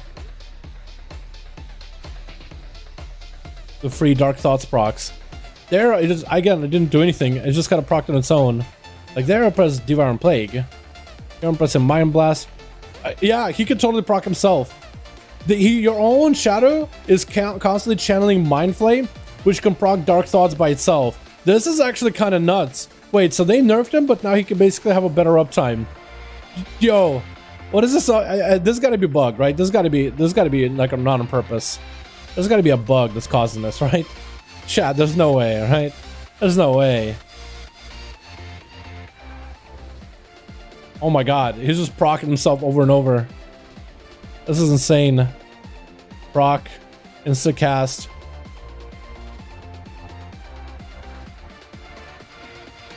Again, I'm just instacasting. I don't think I have to cast it. I tried to get a Mind Blast off, but it just gave me a free proc of Mind Blast instead. Okay, game. Alright, Blizzard. What is this? This is so silly. Oh my god. Chat. He's basically constant near uptime. Yep, he's just constantly there, constantly just doing this thing. He ain't going nowhere. He's actually just, it's literally a Mind Seer. He's literally, this has to be a bug, right? This has got to be bugged. I don't think he's supposed to be channeling his own Mind Seer. Because I'm just getting, look, I'm just AFK. I'm not doing anything. Right? Random Mind Blast proc. I didn't channel it. I wasn't channeling Mind Flare or nothing. I was just AFKing. My hands were off the keyboard and just got a random Mind Blast proc. It's not like the series had changed, I don't think, did it? Yeah, I only get Dark Thoughts through Devouring Plague or Searing Nightmare. So this is his own Mind Flay, and it counts like a Mind Flay. So I wonder if I go Fortress of Mind, I do more damage with the Mind Flay. I wonder if that buffs his Mind Flay. Because we're linked, like we're one. Because he's giving me procs off of stuff he's doing. Makes no sense, but it's kind of working. This gives us such. I'm doing constant 7.2 KDPS, by the way. Like this number just doesn't move anywhere. So DP does a lot more damn. Mindbender does a lot of damn. Rattle Mage damage is way lower than it was. And where's this guy? Where's my Mind Flay? Where's my where's his damage? Torment of Mind. That's his damage. So yeah, it's a lot lower on at least single target. But I wonder how it is in AoE. Hold on, I want to try this. Can I get out of combat with you? He's just continuing to channel. Like, he's just non-stop channeling. They just had to kill him. Okay, I killed him. We're still channeling. Wait a second. Look, we're still channeling. I killed him, but we're still channeling. No, this has to be bugged. What damage am I doing right now? Torment Mind, Torment Mind. No, Torment Mind is still happening even though he's gone. Is this just permanent? This has to be permanent. This has to be permanent. Oh, it's gone. Okay, so it does disappear. So you don't even need him. He's just there, but he's just hanging out, and Torment of Mind is its own spell. By the looks of it. So let's do this. I want to try Misery. I want to try Psychic Link, and just kind of AoE. I just want to try AoE and see how that works. I'm not sure. Maybe I should do Zero Nightmare. Or we just like Mind Blast a ton. So we'll do this. We'll do this. We'll get that on him. That on him.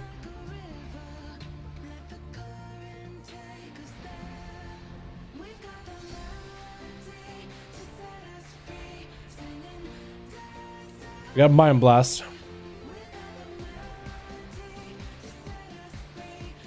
Oh god, the game kind of bugged for me for a second.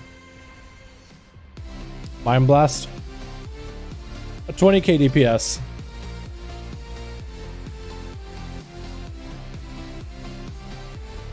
I need to make sure I get the dots back up on everybody.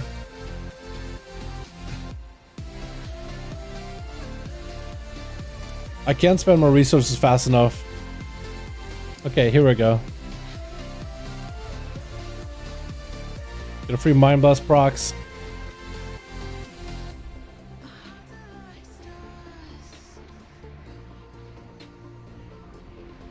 Gotta re-dot again. Gotta Mind Blast again.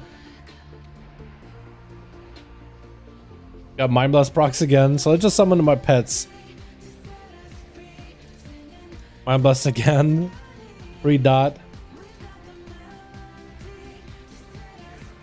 This is a way too busy of a playstyle. This is a way too busy of an AoE rotation. This cannot fly. I'm getting so many procs and I can't spend them fast enough. The Psychic Link is working. I hope. Yeah, oh my god, this is way too busy. Way too busy. This is such a busy playstyle. Look, I have a whole 55 seconds of this guy. Man.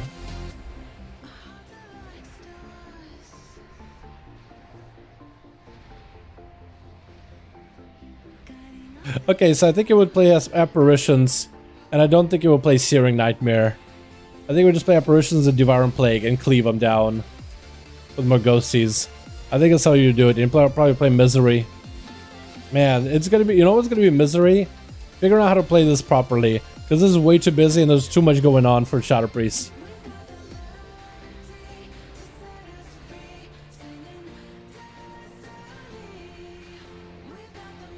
But you probably will play mind games though, more, what's it called?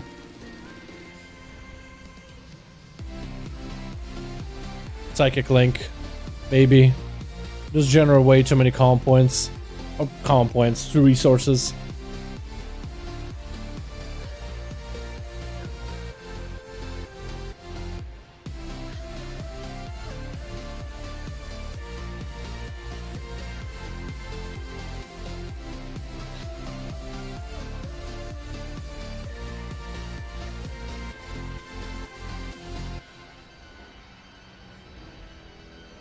And he has a 3-minute uptime.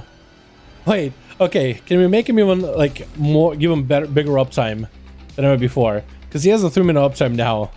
My shadow is gonna be here for 3 whole minutes. This is really silly. Extra silly.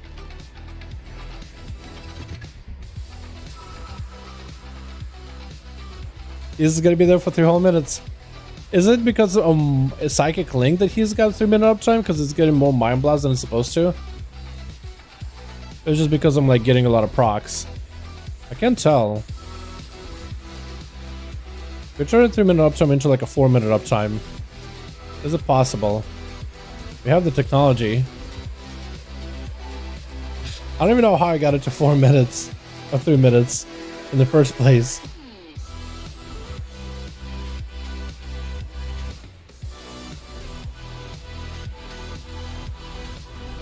I think I need a lot more haste if I want to be able to keep up with this too. This is really, really silly. So silly.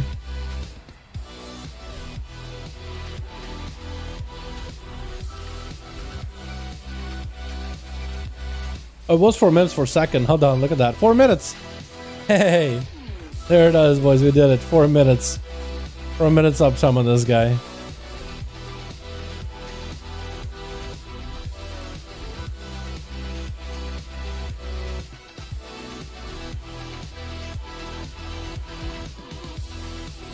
I don't think I even need the mind games either, or I don't think I even need the VTs up on anybody.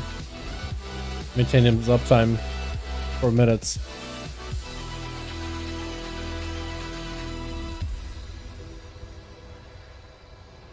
There's a lot of damage in his zone too. Huh. Alright. Well, Psychic Link does quite a bit of damage too, actually. So that'll be pretty decent maybe on cleaves. He does a lot of damage to just 4 targets. I mean, he just pipes.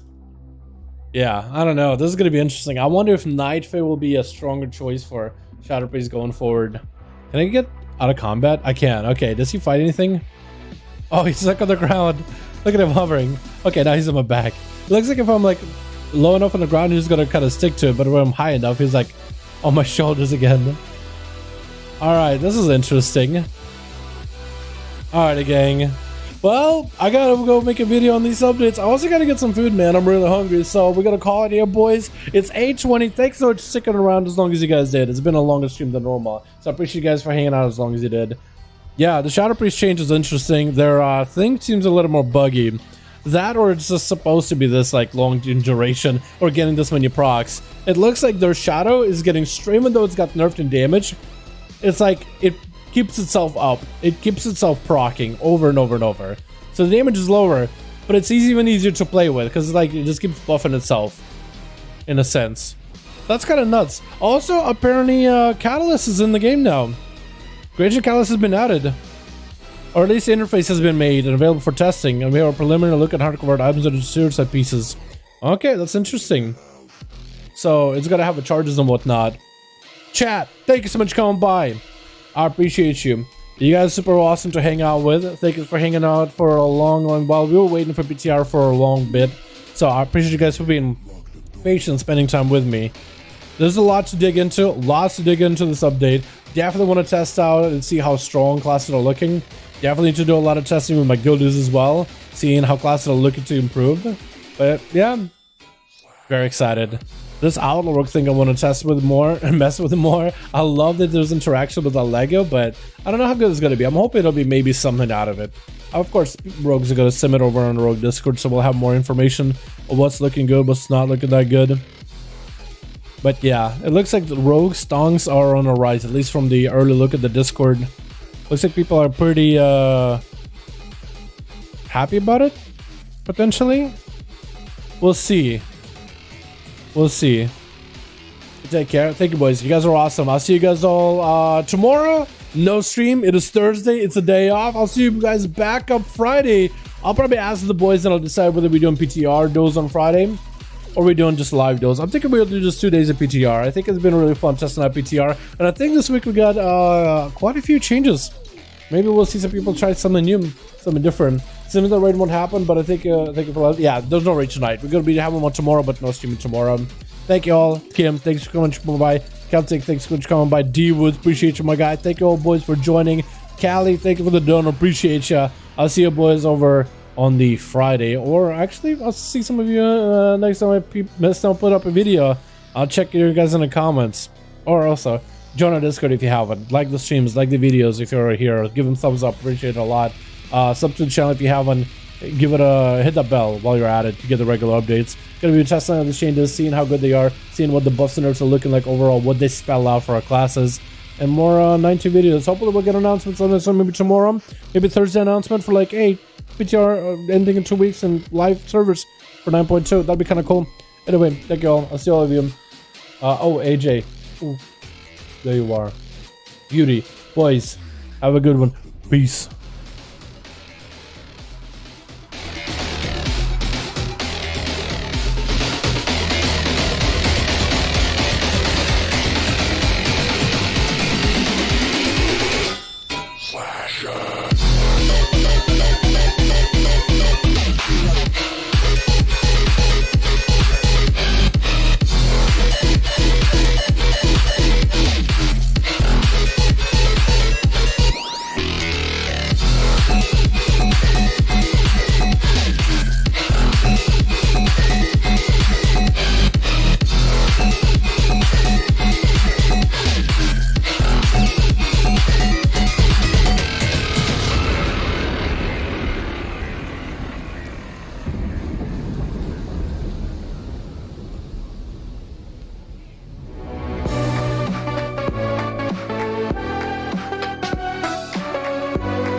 Things that you wouldn't